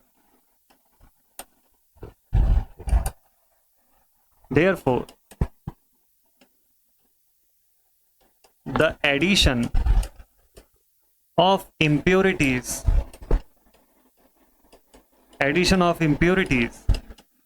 is done to increase the conduction band electrons. Conduction band में इलेक्ट्रॉन्स अवेलेबल करवाने के लिए इंप्योरिटीज को हम लोग ऐड करते हैं. कौन सी इंप्योरिटीज होती है, क्या फीचर्स होते हैं, किस तरीके से कितने इलेक्ट्रॉन्स ऐड होते हैं, ये सब आगे चल के पढ़ेंगे हम लोग, डोपिंग वगैरह जब पढ़ेंगे. तो अभी बस इतना जान लीजिए कि एडिशनल इंप्योरिटीज क्यों ऐड किया जाता है, सो दैट कि हम इलेक्ट्रॉन्स का एडिशन जो है वो इंक्रीज कर सकें. ठीक है, तो increase the CB electron and their conductivity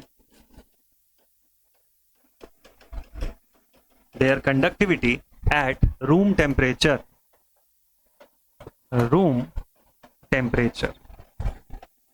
room temperature पर हमको कंडक्टिविटी चाहिए सेमीकंडक्टर से. दैट इज वाई हमको अलग से इंप्योरिटीज का एडिशन करना पड़ता है यहाँ पे. ठीक है, तो इसका मतलब कुछ इलेक्ट्रॉन्स कंडक्शन बैंड में पहुंच जाते हैं. सर कुछ तो रेशियो बताओ, कितने एटम्स में से कितने इलेक्ट्रॉन्स पहुंचते हैं, कितने टोटल इलेक्ट्रॉन्स में से कितने पहुंचते हैं. तो आप इसको ऐसे समझ सकते हो कि 1 out of every 10 raised to the power 10 electron reach conduction band after the addition of impurities. इस पॉइंट से क्वेश्चन नहीं आया है अभी तक, तो किसी एग्जामिनेशन में नहीं देखा है मैंने इसका क्वेश्चन, बट ये एडिशनल इंफॉर्मेशन के तौर पे ले सकते हो कि हर 10 raise to the power 10 electrons में से एक इलेक्ट्रॉन पहुंचता है कंडक्शन बैंड में जब हम इंप्योरिटीज का एडिशन करते हैं. तो इसका मतलब कंडक्टिविटी अभी भी कुछ खास नहीं है, बहुत लिटिल कंडक्टिविटी है, very small conductivity is there. ठीक है, रेजिस्टेंस का क्या सीन होगा इसका, सो लिखेंगे it has NTC, negative temperature coefficient of resistance. It has NTC of resistance. Negative temperature coefficient of resistance को ये फॉलो करता है. इसका मतलब ये हुआ कि जब मैं टेम्परेचर को इंक्रीज करूंगा, rise in temperature, so resistance जो होगा वो रिड्यूस होगा और ये कंडक्ट करने की तरफ बढ़ेगा. रेजिस्टेंस विल इंक्रीज, कंडक्टिविटी बढ़ने लग जाएगी इसकी. ठीक है, चलिए, तो यहां तक तो बात हो गई कंडक्टर, इंसुलेटर एंड सेमीकंडक्टर की. नेक्स्ट पॉइंट पे आते हैं.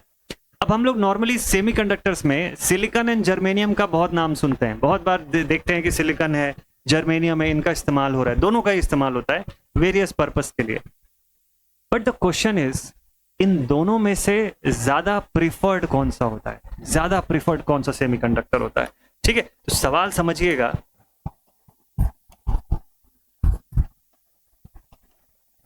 Out of silicon and germanium, which is more preferred?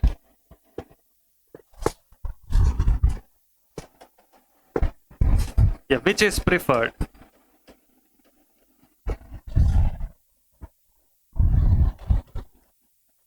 In respect of electrical conductivity.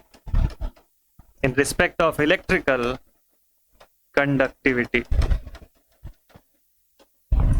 ये आपके लिए क्वेश्चन है, अगले 10 मिनट के अंदर इस क्वेश्चन का आंसर आपको बताना है. ठीक है, ज्यादा प्रीफर किसको करते हैं कंडक्टिविटी के पॉइंट ऑफ व्यू से? सोच लिया सबने, माइंड में आ गया इसका आंसर. रीजन के साथ सोचिएगा कि किसको प्रीफर करते हैं और क्यों ऐसा है. अच्छे तो दोनों ही हैं, दोनों ही सेमी कंडक्टर से सर. अब इसमें इन दोनों के बीच में चॉइसेस कहां से आ गई, है ना? इसमें भी चॉइस करने का एक रीजन है. मैंने आपको पीटीसी एनटीसी सबके लिए बताया ना, थोड़ा सा इसका एनालाइज करते हैं इस पोर्शन को. चलिए इसका आंसर देखते हैं. इसका करेक्ट आंसर अगर आपने सोच लिया तो मैं यहां पे बता देता हूं. इट्स राइट आंसर इज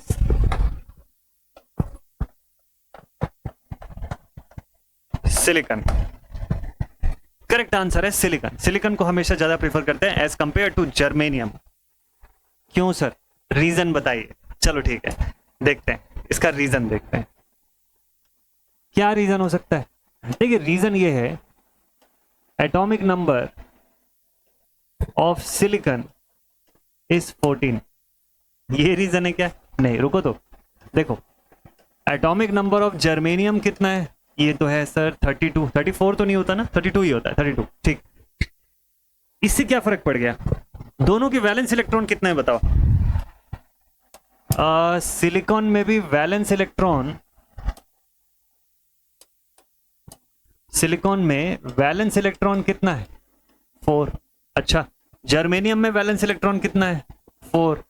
ये तो बराबर है, फिर कहां से डिफरेंस हो गया इसके अंदर? तो देखिए, अगर मैं एक ही एस्पेक्ट देखता, खाली वैलेंस इलेक्ट्रॉन के रिस्पेक्ट में अगर मैं कंपैरिजन करता, तो मुझे कंपेयर करने के लिए कोई डेटा ही नहीं दिखता खास, क्योंकि दोनों का तो वैलेंस इलेक्ट्रॉन का नंबर सेम है। अब सुपीरियोरिटी किसके हिसाब से हुई? शेल वाइज डिवाइड करिए। कैसे? मैंने आपको बताया था कि L M N इस शेल के हिसाब से डिवाइड करिए। फंडामेंटल आपको पता है 2n स्क्वायर के हिसाब से हमको डिवाइड करना है। ठीक है, चलिए देखते हैं। मान लीजिए मैं सिलिकॉन के लिए देख रहा हूं, सिलिकॉन जिसकी एटॉमिक नंबर है 14। ठीक है, तो पहले शेल में कितने इलेक्ट्रॉन्स होंगे इसके? 2 ही होंगे, 2। दूसरे में कितने होंगे? 2 इंटू 2 का स्क्वायर 4, 4 2 जा 8, 8 और 2 10, यहीं पे हो गए। एम शेल में कितने होंगे इसके? 2n स्क्वायर, 2n स्क्वायर, 3 3 जा 9, 9 2 जा 18, 18। क्या पूरे 18 होंगे क्या? नहीं, इसमें कितने होंगे? इसमें से सिर्फ 4 ही अवेलेबल होंगे, यानी आखिरी शेल में यहाँ पे सिर्फ, यानी इसका वैलेंस शेल जो है वो कहाँ, कौन सा वाला है? वो एम शेल है, मतलब तीसरे नंबर का शेल है इसका वैलेंस शेल। ठीक है, जहां पे कितने इलेक्ट्रॉन्स है? 4 इलेक्ट्रॉन्स है। बहुत बढ़िया। इसमें आइए जर्मेनियम पर। अब बात करते हैं अबाउट जर्मेनियम। कितने हैं इसके? 32 इलेक्ट्रॉन्स है, मतलब सॉरी 32 इसका एटॉमिक नंबर है। हाँ ठीक है, वो भी बोल सकते हो। अब इसका समझते हैं कि क्या एस्पेक्ट है। फर्स्ट शेल कितने इलेक्ट्रॉन्स? 2 है सर यहाँ पे भी। दूसरा शेल कितने होंगे? 8 इलेक्ट्रॉन। तीसरा शेल पूरे के पूरे 18। ठीक है, 8 और 2 10 यहाँ होगा और टोटल 28। अभी भी कितने बचे हैं? 4 अभी भी बचे हुए हैं। अच्छा, क्या करें इसका? नेक्स्ट शेल पे चलते हैं, एन शेल पे। तो 2 इंटू 4 का स्क्वायर 16 इंटू 2 दैट इज 32। 32 में से 4 इसके भी फील्ड है। अब बताइए इसका वैलेंस शेल कौन सा हुआ? इसका वैलेंस शेल तो एन शेल हुआ ना। इसका जो वैलेंस बैंड हुआ वो कौन सा हुआ? एन तक आ गया। एन मतलब 4th बैंड। इसका वैलेंस कहां पे? 3rd band. मैंने आपको बताया था ये बैंड्स लेवल ऑफ एनर्जी को शो करते हैं। भले ही दोनों के अंदर 4-4 वैलेंस शेल इलेक्ट्रॉन्स हैं, बिल्कुल क्लियर है ये point, but still energy level wise अगर मैं देखूं तो बताइए ज्यादा एनर्जी लेवल पे किसका वैलेंस इलेक्ट्रॉन होल्ड कर रहा होगा? जर्मेनियम का। 4थे लेवल पे है ना। मैंने आपको बताया था कि एनर्जी का लेवल ग्रेजुअली इंक्रीज होता जाता है जैसे जैसे न्यूक्लियस से दूरी बनती चली जाएगी। ये न्यूक्लियस है, इससे जैसे जैसे डिस्टेंस इंक्रीज करते जाओगे एनर्जी का लेवल बढ़ता चला जाएगा ना।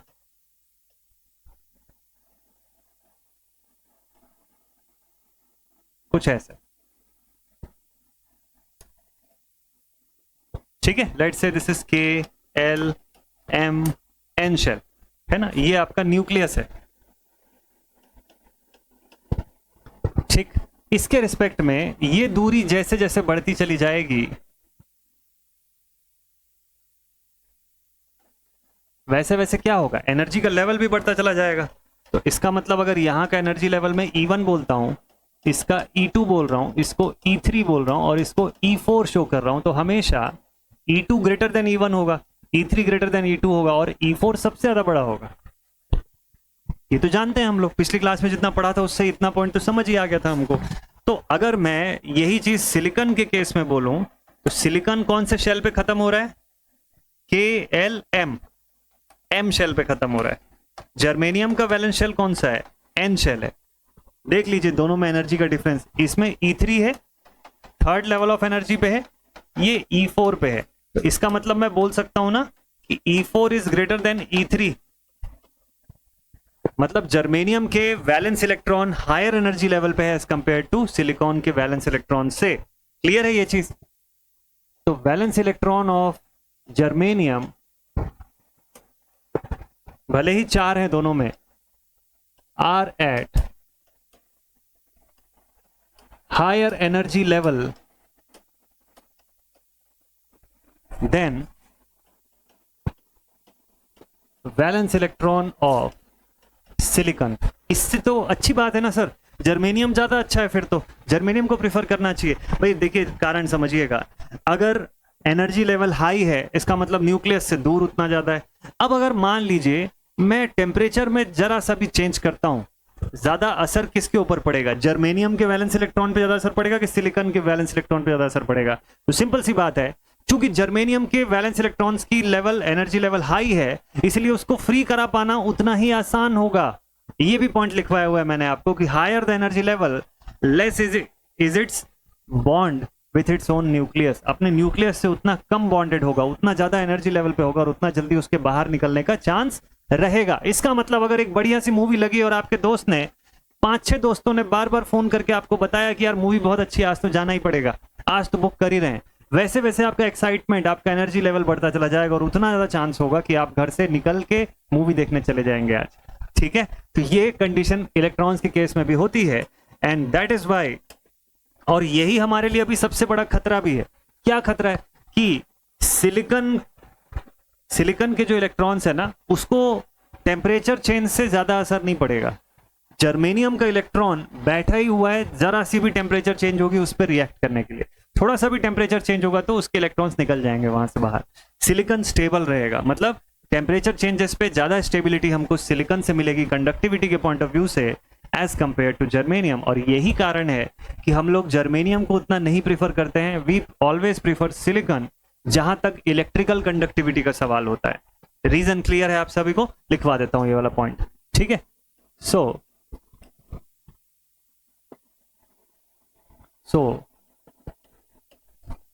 any change in temperature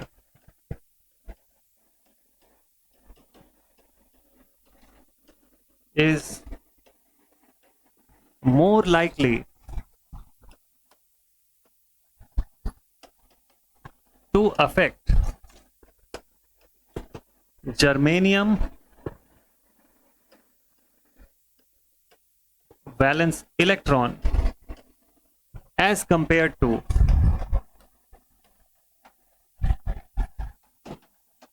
silicon valence electron. Thus, for electrical conductivity,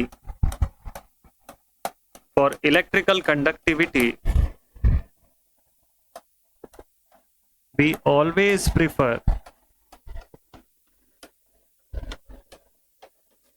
silicon semiconductor. I hope कि इस डिटेल्ड एक्सप्लेनेशन से आपको ये पॉइंट अच्छे से क्लियर हुआ होगा। आप विजुअलाइज करिए ना, बेसिक इलेक्ट्रॉनिक्स को पूरा विजुअलाइजेशन का सब्जेक्ट है। जितने अच्छे से माइंड में आप चीजों को होता हुआ समझ पाएंगे, उतने ही अच्छे से आपको कंसेप्ट समझ में आएगा और आंसर भी आप सही टिक करके आएंगे वहां पे। ठीक है, तो this is the main important thing कि क्यों सिलिकॉन को प्रीफर करते हैं एज कंपेयर टू जर्मेनियम।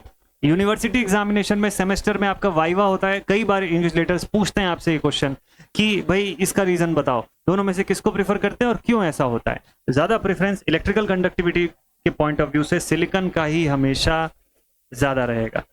ठीक है, तो क्योंकि जर्मेनियम ना हायर टेम्परेचर पे अनस्टेबल हो जाता है, सिलिकॉन वहां पर भी अपनी स्टेबिलिटी बना के रखेगा। That is why we always prefer that.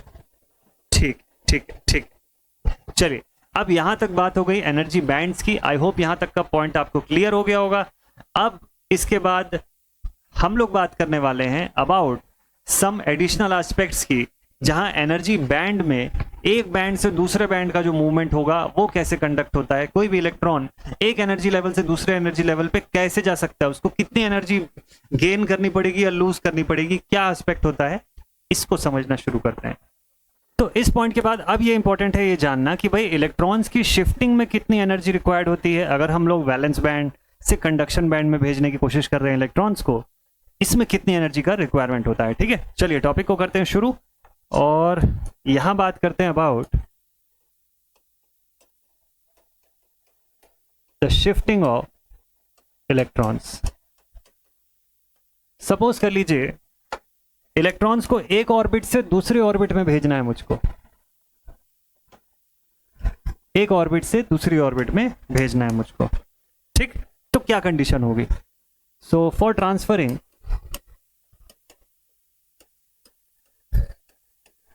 Transferring electrons from one orbit to another, example let's say n is equals to n1 से मुझको इसको भेजना है n equals to n2 orbit पे। ये कंडीशन है। तो एनर्जी का एस्पेक्ट क्या होगा? Therefore energy required will be equal to En2 minus of En1। मतलब हायर एनर्जी लेवल ऑर्बिट का जो एनर्जी है वो माइनस लोअर ऑर्बिट जो है उसकी एनर्जी, सब्ट्रैक्ट करूंगा तो मुझे इसका एक्सप्रेशन मिल जाएगा। This is also given as H nu. अब सवाल यह है कि एच न्यू क्यों? ये फॉर्मूला बड़ा काम का है, इंपॉर्टेंट है ये फॉर्मूला, इसको इंपॉर्टेंट मार्क कर लीजिएगा। ठीक है, सो अगर मुझको एनर्जी की वैल्यू कैलकुलेट करनी है तो मैं इस हिसाब से कैलकुलेट करूंगा। अगर इतनी energy H new amount of energy अगर मुझे इलेक्ट्रॉन्स को मैं प्रोवाइड करता हूं तो मेरा इलेक्ट्रॉन एक ऑर्बिट से दूसरे ऑर्बिट में डेफिनेटली जंप करके जा सकता है। What is this H nu? देखिए एक्चुअल में एनर्जी रिक्वायर्ड जो होती है that is directly proportional to the frequency of light. Here nu is frequency of light in hertz. Nu is what? It is the frequency of light. किसमें? Hertz में expressed है। अच्छा, तो actual में क्या होता है? It is proportional to nu. Proportionality constant के तौर पे मेरे पास आता है H, which is Planck's constant.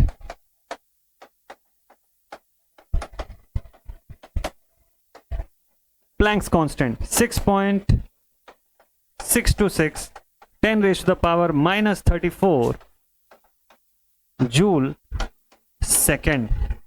इसकी यूनिट ध्यान रखिएगा, कभी कभी यूनिट से भी क्वेश्चन आ जाता है।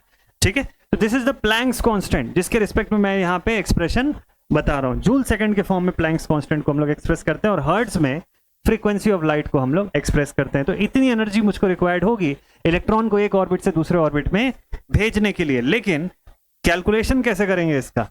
इसके ऊपर न्यूमेरिकल आया हुआ है पास्ट में, यूनिवर्सिटी में भी और AEJE के पेपर में भी। तो उसके लिए एक बहुत बढ़िया सा कैलकुलेशन का एस्पेक्ट है जो मैं आपको अभी इसके साथ बता देता हूं जल्दी से। ठीक है, तो मान लेते हैं कि मैं अपने इलेक्ट्रॉन को ट्रिगर करता हूं एक फोटोन से। ठीक है, मतलब लाइट ट्रिगर्ड है, लाइट में वहां पे सेमीकंडक्टर में लाइट भेज रहा हूं और उस लाइट के बेसिस पे, क्योंकि सिलिकॉन का मैं यूज भी करता हूं पीवी पैनल्स के अंदर। पीवी पैनल मतलब फोटोवोल्टिक पैनल्स, जहां पे सूर्य की रोशनी की वजह से इलेक्ट्रिसिटी वो जनरेट कर रहा है।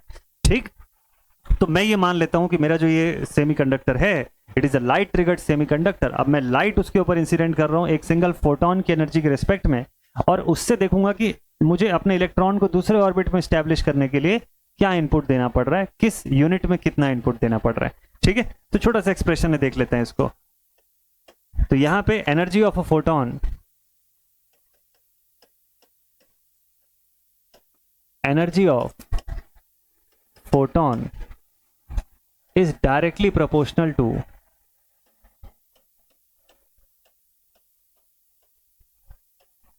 the frequency of light nu। nu या f से आप डिनोट कर सकते हो। ठीक है, इन hertz, obviously in hertz, so I can say energy of photon is equals to h f लिख लेते हैं अभी के लिए, न्यू से ना डिनोट करके, चलो f से डिनोट करते हैं इसको। ठीक है, व्हाट इज h? h की वैल्यू 6.626 इंटू 10⁻⁻34 जूल सेकेंड है। ठीक है, ये भी पॉइंट मुझको पता है। तो एनर्जी ऑफ फोटोन तो मुझे इसी से मिल गया। इतनी एनर्जी जब मिलेगी तो हमारा इलेक्ट्रॉन जंप कर जाएगा एक ऑर्बिट से दूसरे ऑर्बिट में। ये चीज इंपॉर्टेंट है। ठीक, तो अब अगर सपोज कर लीजिए कि जब फोटोन जब एब्जॉर्ब्ड होगा, ठीक है, इलेक्ट्रॉन्स के द्वारा किसी सेमीकंडक्टर में, तो ये इसको जंप करने में मदद करेंगे from valence to conduction band. ठीक है, फॉर एब्जॉर्प्शन लिखेंगे for absorption of photon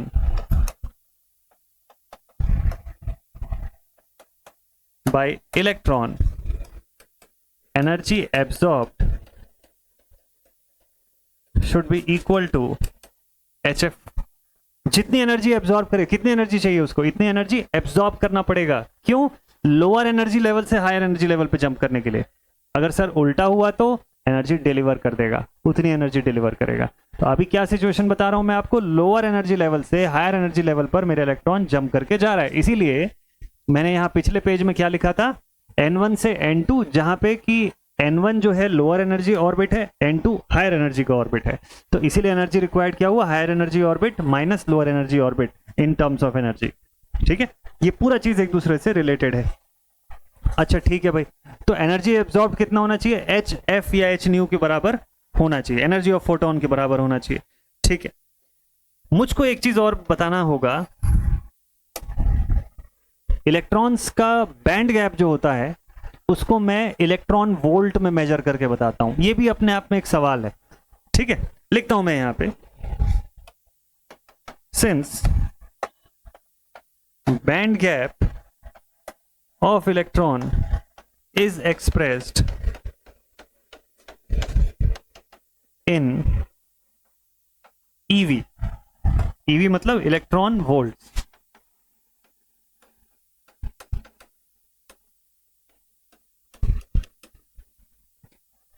mind में आया क्वेश्चन कि सर इलेक्ट्रॉन वोल्ट में क्यों बताते हैं हम लोग? आप इतनी देर से आप ये पढ़ा रहे थे, जब बैंड एनर्जी बैंड के बारे में बता रहे थे, और खास तौर पे जब फॉरबिडन एनर्जी गैप के बारे में बात कर रहे थे, तो बार बार हर चीज को ईवी में क्यों बता रहे थे? इतना electron volt, 4 electron volt, 10 electron volt, ऐसा क्यों? रीजन बताता हूं आपको।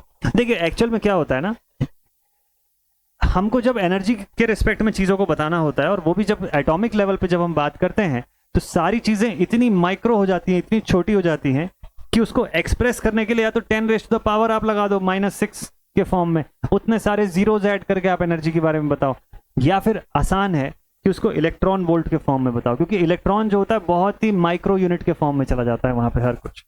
ठीक है, कन्वर्ट करता हूं इसको, फिर मैं बताता हूं आपको कैसे।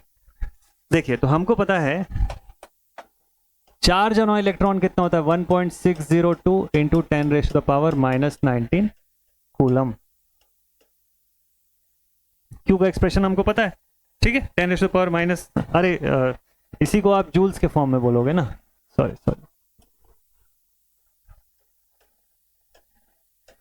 इसी को मैं अगर एनर्जी के फॉर्म में एक्सप्रेस करूं तो भी तो ऐसे ही लिख सकता हूं ना, एनर्जी ऑफ ए इलेक्ट्रॉन। ठीक है, मतलब कि एक इलेक्ट्रॉन वोल्ट का अगर मैं एक्सप्रेशन देखूं तो इतना जूल्स होता है। इलेक्ट्रॉन वोल्ट साथ में कंबाइन करके मैं बता रहा हूं, इसीलिए जूल्स लिखा मैंने। ठीक है, डन। एक इलेक्ट्रॉन वोल्टेज 1.602 इंटू 10⁻⁻⁻19 जूल्स, ये हमको समझ में आता है। तो इसका मतलब अगर मुझको एनर्जी ऑफ अ फोटोन या एनर्जी एब्जॉर्ब कुछ भी बोलना है, तो मैं लिखूंगा HF डिवाइडेड बाय Q। ध्यान रखिएगा, ये जो एनर्जी का एक्सप्रेशन है ये मेरे पास इलेक्ट्रॉन वोल्ट में आएगा। मैं ये एक्सप्रेशन ईवी में निकालना चाह रहा हूं, इसीलिए मैंने इसको 1/2 से मल्टीप्लाई किया, 1/Q से, सॉरी नॉट 2, 1/Q से मल्टीप्लाई किया। ठीक है, इसीलिए HF अपॉन Q का एक्सप्रेशन क्यों आया, ये पॉइंट समझ गए आप, EG को इलेक्ट्रॉन वोल्ट में निकालने के लिए। नहीं तो HF का एक्सप्रेशन भी था मेरे पास, कोई दिक्कत नहीं, वो भी सही था। ठीक है, देखो 1 electron volt is the energy, इसको तो डिफाइन ही कर लेते हैं, gained or lost by an electron. Is the energy gained or lost by an electron when it moves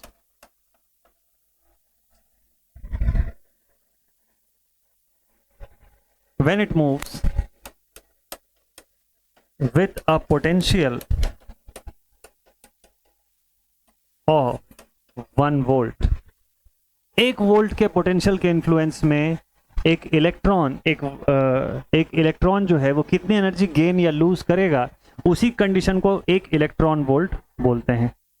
ठीक है, ठीक है भाई. When it moves through a potential, through कर दीजिए इसको, ज्यादा ग्रामेटिकली सही हो जाएगा. Through a potential of 1 electron volt. Definition मिल गया, इससे ज्यादा डिफाइन करने की नीड नहीं है. 1 इलेक्ट्रॉन वोल्ट का डेफिनेशन आपको इसी से समझ में आ जाएगा. इंपॉर्टेंट है इलेक्ट्रॉन वोल्ट कैसे डिफाइन करते हैं, ये पॉइंट हमको समझ में आया. ठीक है, एटॉमिक स्ट्रक्चर के लेवल पे क्या होता है, देखिए एटॉमिक लेवल पे एनर्जी बहुत छोटी होती है, बहुत छोटी होती है, वेरी स्मॉल. मैंने आपको अभी जस्ट बताया कि 1 इलेक्ट्रॉन वोल्ट का मतलब 1.602 × 10⁻⁻19 जूल होता है. कैसे एक्सप्रेस करेंगे इतने सारे जीरो बना करके, इसीलिए बेटर ये है कि इलेक्ट्रॉन वोल्ट लिख देने से ये पूरा एक्सप्रेशन सिंपल हो जाता है. ठीक है, तो चार्ज ऑन इलेक्ट्रॉन मैंने आपको कितना बताया था, 1.602 × 10⁻⁻19 कूलम. एक्सप्रेशन बताया हुआ था यहाँ पे. ठीक है, charge in electron into 1 volt, तो हमको 1 इलेक्ट्रॉन वोल्ट का एक्सप्रेशन मिलता है, इसीलिए ये चीज होता है. ठीक है, इसलिए मैं चार्ज ऑन इलेक्ट्रॉन लिख के पहले आपको बताया था. चलिए ठीक है, ठीक है, ठीक, यहां तक का एक्सप्रेशन तो ठीक है. जूल्स में अगर बताना है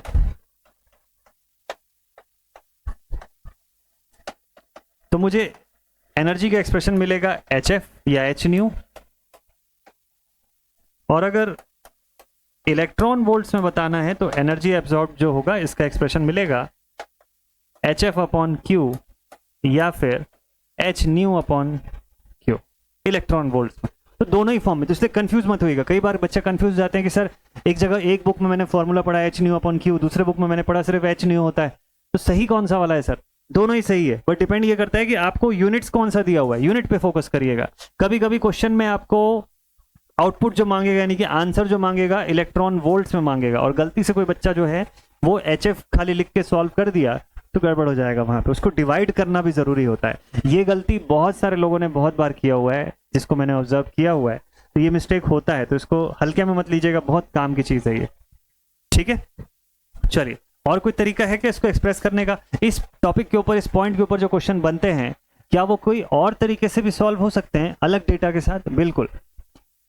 कभी कभी क्वेश्चंस में वेवलेंथ के फॉर्म में चीजें गिवन रहती है, फ्रीक्वेंसी रहेगा और वेवलेंथ का फॉर्म रहेगा, उससे कैलकुलेट करने को बोलेगा, तो अलग फॉर्मूले की रिक्वायरमेंट होती है यहाँ पे. ठीक है, तो एक ऑल्टरनेट तरीका आपको और बता देता हूं इसका.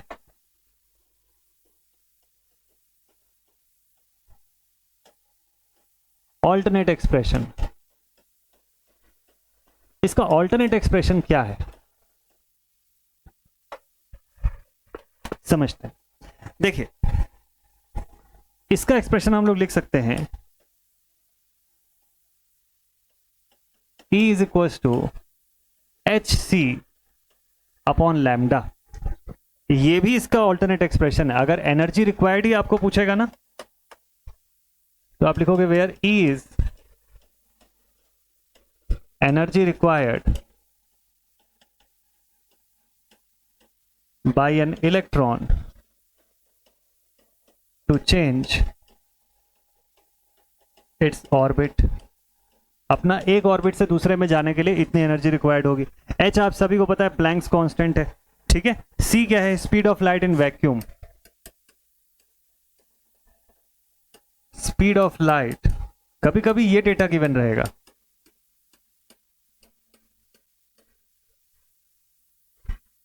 In vacuum. ठीक, कितना,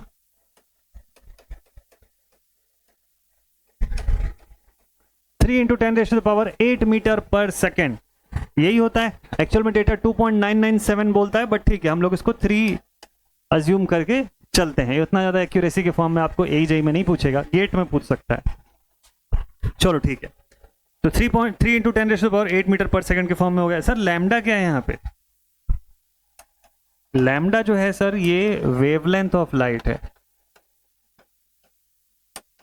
वेवलेंथ ऑफ लाइट, ठीक है। मीटर्स के फॉर्म में आपको गिवन रहेगा। वेवलेंथ जो होगा ना वो इसकी यूनिट मीटर्स रहती है, वैसे नैनोमीटर में रहता है। इसकी यूनिट जो होती है मीटर्स, और इस केस में नैनोमीटर। अच्छा, यूडब्ल्यूटी सब्जेक्ट अगर आपने मेरे से पढ़ा हुआ है ना, अगर मैंने आपको यूडब्ल्यूटी सब्जेक्ट पढ़ाया हुआ है, आपने पास्ट में कभी भी मुझसे utilisation of electrical energy interaction subject पढ़ा है, तो उसके अंदर एक चैप्टर आता है जहाँ पे हम लोग लाइट से रिलेटेड चीज़ों के बारे में पढ़ते हैं, जिसको बोलते हैं इल्यूमिनेशन। इल्यूमिनेशन चैप्टर के अंदर इसी वेवलेंथ के एस्पेक्ट से हम लोग कलर्स को कोड करते हैं, कलर्स को समझते हैं कि भाई वेवलेंथ ऑफ लाइट के हिसाब से कौन सा कलर ऊपर के रेंज में आता है, कौन सा कलर लोअर रेंज में आता है। हायर वेवलेंथ या हायर बैंड ऑफ कलर्स बोलते हैं, लोअर वेवलेंथ या लोअर बैंड ऑफ कलर के फॉर्म में क्लासिफाई करते हैं। अभी जस्ट थोड़ी देर में आपको कुछ एग्जांपल करा के बताऊंगा उसी पॉइंट से, ठीक है। तो शायद उससे आपको यूडब्ल्यूटी का भी कुछ एस्पेक्ट्स क्लियर होगा, समझते हैं। तो वेवलेंथ ऑफ लाइट है। वेवलेंथ को आप ऐसा समझो कि अगर मैं एक ग्राफ बनाता हूं ना, तो इसका हायर एंड और लोअर एंड के बीच का जो टोटल गैप होता है यही है लैम्डा। एकदम लेमैन टर्म में आपको समझा रहा हूं मैं, कि एकदम बेसिक तरीका वेवलेंथ समझने का यही है कि अगर एक वेव है मेरे पास, तो उसका जो सबसे हायर मोस्ट जो सेगमेंट होगा, वहां से लेकर के लोअर मोस्ट लेवल जो होगा, इन दोनों के बीच का डिफरेंस ही वेवलेंथ है। इसी लेंथ को हम लोग वेवलेंथ के फॉर्म में जानते हैं, ठीक है। तो एनर्जी ऑफ फोटोन हमको क्या पता है? क्वेश्चन ये कि फॉर्मूला आया कहां से सर ये वाला? देखो, since we know that energy of photon proportional to F या न्यू और इक्वल टू HF मिला प्लैंक्स कांस्टेंट के फॉर्म में, ये तो हम जानते हैं सर पहले से। देखिएगा, बहुत सिंपल सा एक्सप्लेनेशन है, लेकिन चीजें आपको समझ में आ जाएगी। मैंने क्या किया, फ्रीक्वेंसी को इस फॉर्म में एक्सप्रेस कर दिया। भाई हमको पता है कि फ्रीक्वेंसी जब हम किसी की निकालते हैं तो frequency f is given as c upon lambda. Frequency is equal to the speed of light with respect to the wavelength of light, ठीक है। तो frequency is given as c upon lambda in vacuum और air. ये frequency का expression होता है। इसी को मैंने पुट कर दिया तो इसलिए मेरे पास ये एक्सप्रेशन आया। तो घबराने की कोई बात नहीं है। अगर डेटा में मुझको मान लो नॉर्मली क्या होता है, लाइट का वेवलेंथ दिया रहता है, ये नहीं दिया रहता है, ये तो हम सबको पता रहता है ऑलरेडी, इसलिए इसका डेटा नहीं दिया रहता है, अज्यूम करना होता है खुद से। और वेवलेंथ ऑफ लाइट आपको बता देगा, बोलेगा रेड कलर की लाइट है, इतना नैनोमीटर का वेवलेंथ, नॉर्मली नैनोमीटर में होता है। ज्यादातर 90% ऑफ द टाइम्स आपको क्वेश्चन में डेटा नैनोमीटर में ही दिखेगा, लेकिन फिर भी रिकमेंडेशन मेरा ये है कि आप एक बार चेक कर लीजिएगा कि वेवलेंथ किस यूनिट में दिया। यूनिट से ही गड़बड़ हो जाता है बहुत सारे लोगों से, ठीक है। So this is it. तो एक्सप्रेशन ई का आता है hc अपॉन लैम्डा, ठीक है। तो एक लेवल से दूसरे लेवल पे जंप करने के लिए hc अपॉन लैम्डा की एनर्जी रिक्वायर्ड होगी बाय एनी इलेक्ट्रॉन, ठीक है। अब इलेक्ट्रॉन वोल्ट में देख लीजिए जरा, इन इलेक्ट्रॉन वोल्ट थोड़ा सा कैलकुलेशन वाला पार्ट है। देखिए इलेक्ट्रॉन वोल्ट में इसी चीज को फाइंड करेंगे हम लोग। क्या था, तो hc अपॉन लैम्डा आया, h का एक्सप्रेशन क्या है, c का एक्सप्रेशन क्या है, और 1 eV क्या होता है। तो भाई h का एक्सप्रेशन होता है 6.626 10⁻⁻34। यूनिट बताइए, जूल्स सेकेंड, यही होता है।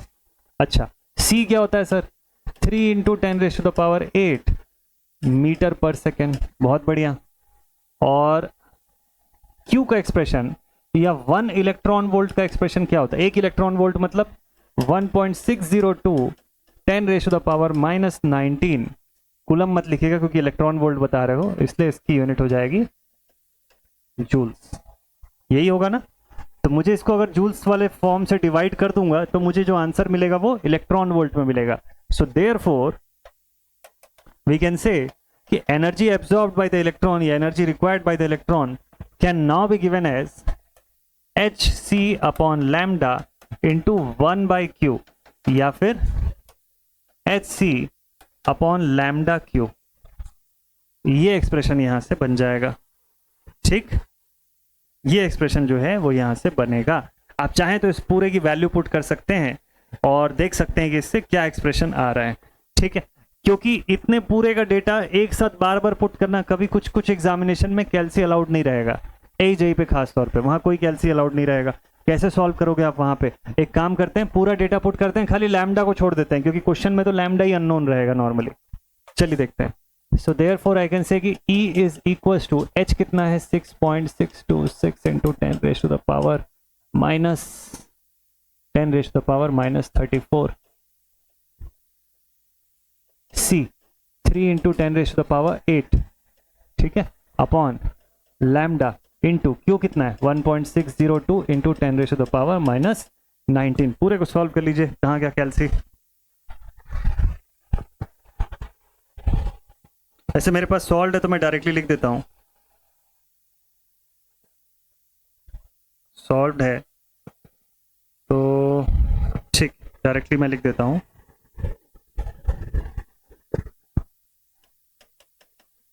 1.239 into 10 raise to the power minus 34 minus 19 और प्लस 8 है। ठीक है, तो माइनस 6 के आसपास आएगा। ईवी इलेक्ट्रॉन वोल्ट्स के फॉर्म में ही ये डेटा आएगा। क्यों? क्योंकि मैंने डिवाइड कर दिया ना क्यू से, ताकि इलेक्ट्रॉन वोल्ट के फॉर्म में आए। तो 1.2398 into 10 raise to the power minus 6 eV, ये एक्सप्रेशन आ गया मेरे पास। ठीक है,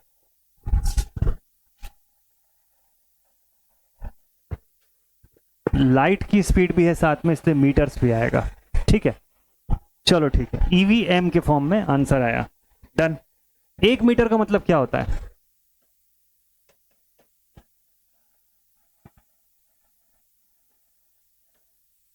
ten raise to the power 9 या माइनस 9 नैनोमीटर है ना। 1 मीटर में 10 raise to the power 9 nanometre होता है। ठीक है, उल्टा करोगे तो माइनस 9 का फॉर्म इधर आ जाएगा, वहां प्लस 9 है, ये हमको पता है। ये डेटा मीटर्स में आया। इसी को क्वेश्चन में, अब मान लो आपको कलर दिया हुआ है, कोई लाइट का कलर दे दिया रेड, नैनोमीटर में दिया है, तो वहां थोड़ी ना आप कन्वर्ट करोगे, जब कैल्सी उतना अलाउड नहीं रहेगा। तो इसको इधर ही कन्वर्ट कर लेते हैं। तो energy required in electron volt will now be given as, ये पूरा expression divided by 10 raise to the power 9, nanometre में कन्वर्ट कर देते हैं। ठीक, और लैम्डा है ही ऑलरेडी, यहां पे लैम्डा है, इसको ध्यान में रखिएगा। ठीक है, तो इस पूरे एक्सप्रेशन के साथ डिवाइडेड में लैम्डा भी चल रहा है। सॉरी मैंने छोड़ दिया था इसको, बट लैम्डा रखिएगा यहाँ पे। ठीक है, ये देखिए लैम्डा हटा नहीं है, अभी लैम्डा चल ही रहा है। तो हमको ये एक्सप्रेशन पता है, तो lambda into 10 raise to the power 9 का एक्सप्रेशन यहाँ से बन गया। ठीक, नैनोमीटर में कन्वर्ट कर लीजिएगा, 10 रेज़ टू द पावर 9 और 6, तो बचा ऊपर 10 का पावर 3, यानी कि 1 2 3, तो 1239 point something divided by lambda, ऐसा बचेगा यहाँ पे। नैनो में कन्वर्ट किया ना, ये ऊपर चला गया, इंटू 10 का पावर 9 था। ओके, ठीक ठीक ठीक।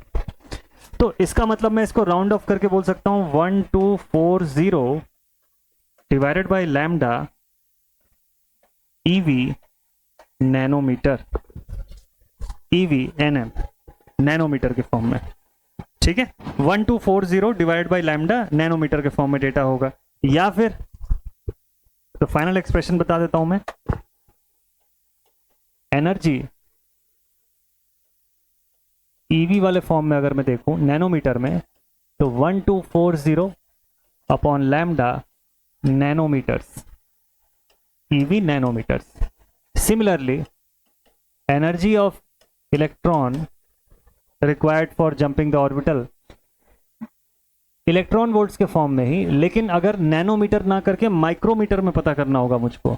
माइक्रो है 10 का पावर हो गया -6, तो ये हो जाएगा 3 और बचेगा है ना, तो 1.24 डिवाइडेड बाय लैम्डा माइक्रोमीटर।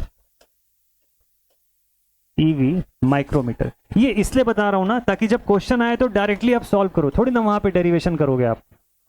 जब क्वेश्चन आ जाएगा तो आप डिराइव थोड़ी ना करने बैठोगे, आपको डायरेक्ट वैल्यू चाहिए ना, तो closest value towards the answer, आपके आंसर का सबसे करीबी वैल्यू अगर देखना है तो वो ये रहेगा। ठीक है, तो इस तरीके से आप इसको डिवाइड करके देख सकते हैं। अगर लैम्डा स्मॉल है, ध्यान रखिएगा वेवलेंथ जितना छोटा होगा, अब एकदम काम की बात बताने जा रहा हूं जिसको नोट ही कर लीजिए एकदम।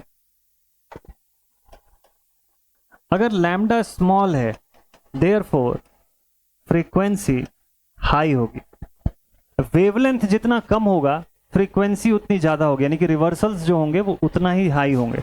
सिंपल सी बात है ना, देखो ज्यादा वेवलेंथ कम रिवर्सल, कम वेवलेंथ ज्यादा नंबर ऑफ रिवर्सल्स है।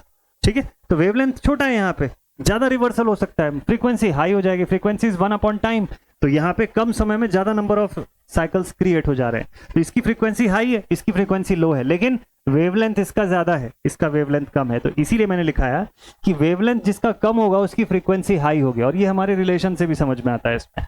ठीक है, फ्रीक्वेंसी हाई है, और फ्रीक्वेंसी हाई है तो फोटॉन्स की एनर्जी रिक्वायरमेंट भी हाई है, फोटॉन से कनेक्ट हो गया ये पूरा चीज। सो देयरफॉर एनर्जी या एनर्जी एब्जॉर्ब्ड, जो हमको रिक्वायर्ड एनर्जी है इलेक्ट्रॉन के लिए, दैट इज ऑल्सो हाई। तो अब इस तीनों को रिलेट करके समझिए, एक बढ़िया सा एग्जांपल बन गया इससे। क्या बना कि अगर कोई लाइट, जितने छोटे वेवलेंथ की लाइट है उसकी फ्रीक्वेंसी उतनी ज्यादा होगी, और इसका मतलब उसके केस में इलेक्ट्रॉन्स को एक ऑर्बिट से दूसरे में जंप करने के लिए ज्यादा एनर्जी की रिक्वायरमेंट होगी। ठीक है, ये कंडीशन है। इसीलिए हम लोग ये बोलते हैं कि जैसे यूवी लाइट होती है या ब्लू कलर की लाइट होती है, वो ज्यादा एनर्जेटिक है as compare to red, red के तुलना में उसमें एनर्जी ज्यादा होती है। ठीक है, लेकिन शॉर्ट वेवलेंथ की लाइट होती है। कैसे, इसका एग्जांपल बता दूं। जैसे ब्लू है और अल्ट्रा वायलेट है, इसमें क्या होता है, इसको हम लोग बोलते हैं शॉर्ट वेवलेंथ,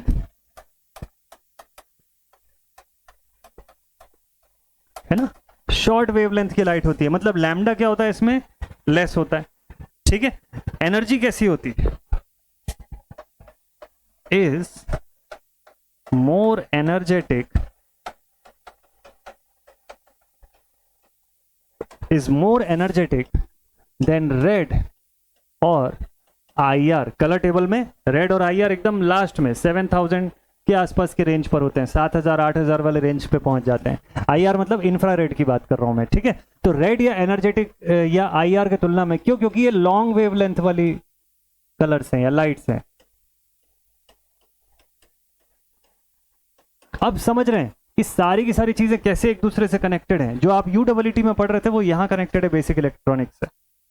ठीक है, तो इसकी वेवलेंथ जो है वो ज्यादा है, वेवलेंथ ज्यादा है तो फ्रीक्वेंसी छोटी है, फ्रीक्वेंसी छोटी है तो एनर्जी रिक्वायर्ड भी उसका कम होगा, एनर्जी एब्जॉर्ब जो होगा वो भी कम होगा। एग्जाम्पल से बताइए सर, ऐसे तो नहीं समझ में आया, क्वेश्चन के फॉर्म में बताइए। देखिए एक और एग्जाम्पल देखिए, मान लीजिए रेड कलर है, रेड कलर में बोलता हूं 650 नैनोमीटर की वेवलेंथ है इसकी। क्या दिया हुआ ये, दिस इज लैम्डा 650 नैनोमीटर, इसका लैम्डा दिया हुआ है, या कैलकुलेशन के इसके लिए अब अप्रोक्सीमेटली 620 नैनोमीटर कर लो इसको, 620 नैनोमीटर।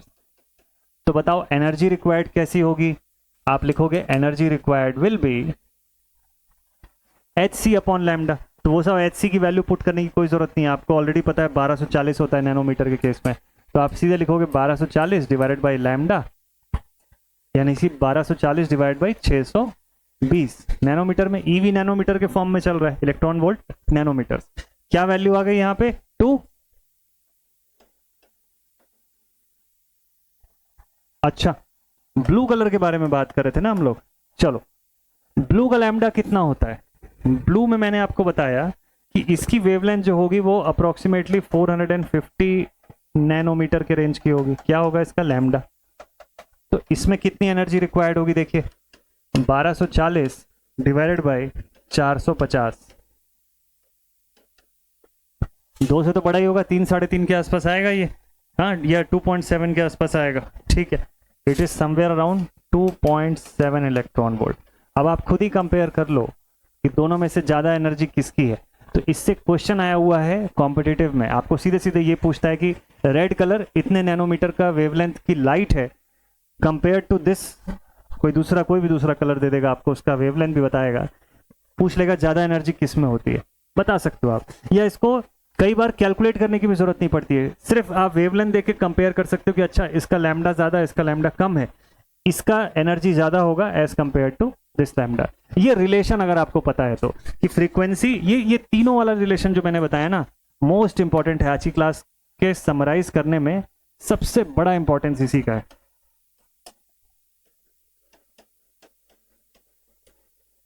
वेरी इंपॉर्टेंट कंसेप्ट अगर बिल्डअप कर रहे हैं तो इसको जरूर से लिख लीजिएगा अपनी कॉपी में, बहुत काम की चीज़ है, बहुत काम की चीज़ है।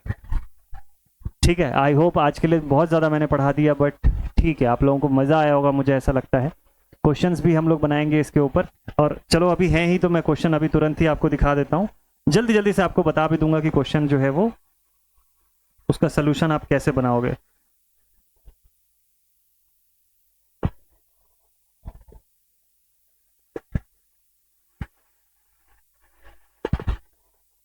चलिए, एक क्वेश्चन है यहाँ पर, यूपीपीसीएल जेई 27 अगस्त 2018 शिफ्ट 1, इसका क्वेश्चन है। क्वेश्चन बोलता है the energy gap between the valence band and the conduction band of a solid is called. Valence और कंडक्शन बैंड के बीच का जो एनर्जी गैप होता है उसको क्या बोलते हैं हम लोग? It is forbidden energy gap. आसान सा क्वेश्चन है ना, बट देखिए ये भी पूछा है, वो भी यूपीपीसीएल जैसे एग्जाम में, जिसको कि जेई लेवल का एक अच्छा गुड लेवल ऑफ एग्जाम माना जाता है उसमें। ठीक है, चलिए देखते हैं। और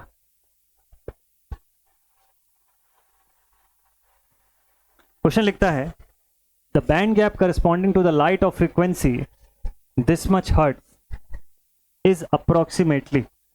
कौन से एग्जाम का सवाल है ये? UP RVUNL assistant engineer A के पेपर का क्वेश्चन है, इलेक्ट्रॉनिक्स 2016 का के एग्जाम में ये पूछा हुआ सवाल है। क्वेश्चन क्या बोला आपको? फ्रीक्वेंसी यहां पे दिया हुआ है, फ्रीक्वेंसी इज 4 into 10⁻14 हर्ट्ज, इसमें दिया हुआ है फ्रीक्वेंसी ऑफ लाइट। ठीक है, आपको बोलता है कि बताओ band gap corresponding to the light. हमको क्या क्या फॉर्मूला हमारे पास पता है? देखो, हमको एक चीज पता है, E इज इक्वल टू या तो HF/Q लिख सकते हैं हम लोग, ठीक है, या फिर HC/λQ लिख सकते हैं हम लोग। ठीक है, HC/λQ वाला कंडीशन तो मैंने आपको बता दिया, क्यों? क्योंकि F क्या होता है? F इज C/λ होता है। तो यहां पे ना डायरेक्टली F दे रखा है मुझको, तो मुझे और कोई सोचने की जरूरत ही नहीं है, मैं डायरेक्टली यहाँ पे H/Q से इसको मल्टीप्लाई कर दूंगा फ्रीक्वेंसी को, मेरा आंसर आ जाएगा। मुझे H भी पता है, Q भी पता है, मतलब E का एक्सप्रेशन में क्या लिखूंगा? 6.626 10⁻⁻34 इंटू फ्रीक्वेंसी कितना है? 4 into 10⁻14 and whole divided by 1.6 into 10⁻⁻19 joule. इसको सॉल्व कर लीजिए, आपका आंसर इलेक्ट्रॉन वोल्ट्स के फॉर्म में मिल जाएगा आपको। ठीक है, तो ये सब तरीके होते हैं जिसके आधार पे आपको क्वेश्चन को सॉल्व करना है यार। बहुत अच्छे वे में आप क्वेश्चन को सॉल्व कर सकते हो। बस इंपॉर्टेंट ये है ना कि थोड़ा सा फोकस कीजिएगा, जो फॉर्मूले मैंने आपको बताए उसको ध्यान से आप अगर फॉलो करेंगे तो आपका क्वेश्चन बनना ही बनना है, और बहुत आपको सॉल्व करते जाएगा। हाँ, इस क्वेश्चन का आंसर मैंने आपको बताया कि नहीं बताया? इस क्वेश्चन का मैंने आपको आंसर नहीं बताया ना। चलिए इसका आंसर कैलकुलेट करके जल्दी से मैं बताता हूं। तो ये जो वैल्यू है,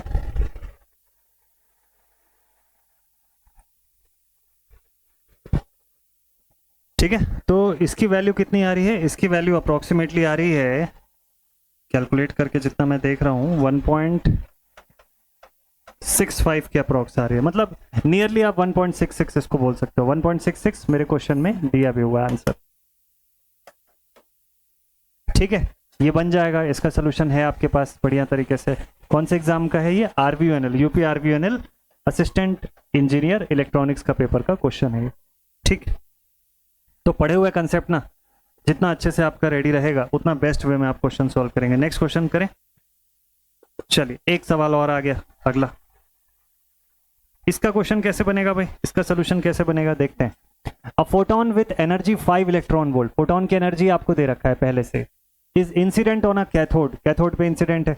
the maximum kinetic energy of the emitted photon, photo electron is 2 electron volt. बहुत अच्छा क्वेश्चन है। काइनेटिक एनर्जी मैक्स कितना दिया हुआ है आपको, 2 इलेक्ट्रॉन वोल्ट दिया हुआ है ना। एमिटेड फोटोन की काइनेटिक एनर्जी कितना दिया हुआ है, 2 इलेक्ट्रॉन वोल्ट, ठीक है। एनर्जी ऑफ फोटोन कितना दिया हुआ है, 5 इलेक्ट्रॉन वोल्ट, ठीक है, डन। फिर बोलता है when a photons of 6 electron volt are incident, अब 6 इलेक्ट्रॉन वोल्ट का फोटोन अगर इंसिडेंट है, कोई भी फोटो इलेक्ट्रॉन नहीं रीच करता है एनोड को, if the stopping potential is, उसको स्टॉप करने के लिए अगर कितने का पोटेंशियल लगाया जाए कि ये एनोड को ना रीच कर सके। बहुत प्यारा क्वेश्चन है, बहुत प्यारा क्वेश्चन है, ठीक है। उतना सिंपल नहीं है जितना एसएससी में आता है, लेकिन ये उसके ऊपर के लेवल का क्वेश्चन है। ऐसा सवाल अगर बन जाएगा तो बाकी क्वेश्चंस आपके लिए इजी रहेंगे। तो एनर्जी ऑफ फोटोन पता है, के मैक्स हमको पता है, ठीक है। सबसे पहला एक काम करते हैं कि वर्क फंक्शन फाइंड कर लेते हैं। क्या फाइंड करेंगे, work function psi is equals to energy of photon 5 electron volt minus K E max, that is 2 electron volt, that is 3 electron volt. इससे हमको इतना समझ में आ गया कि वर्क फंक्शन कितना है हमारा।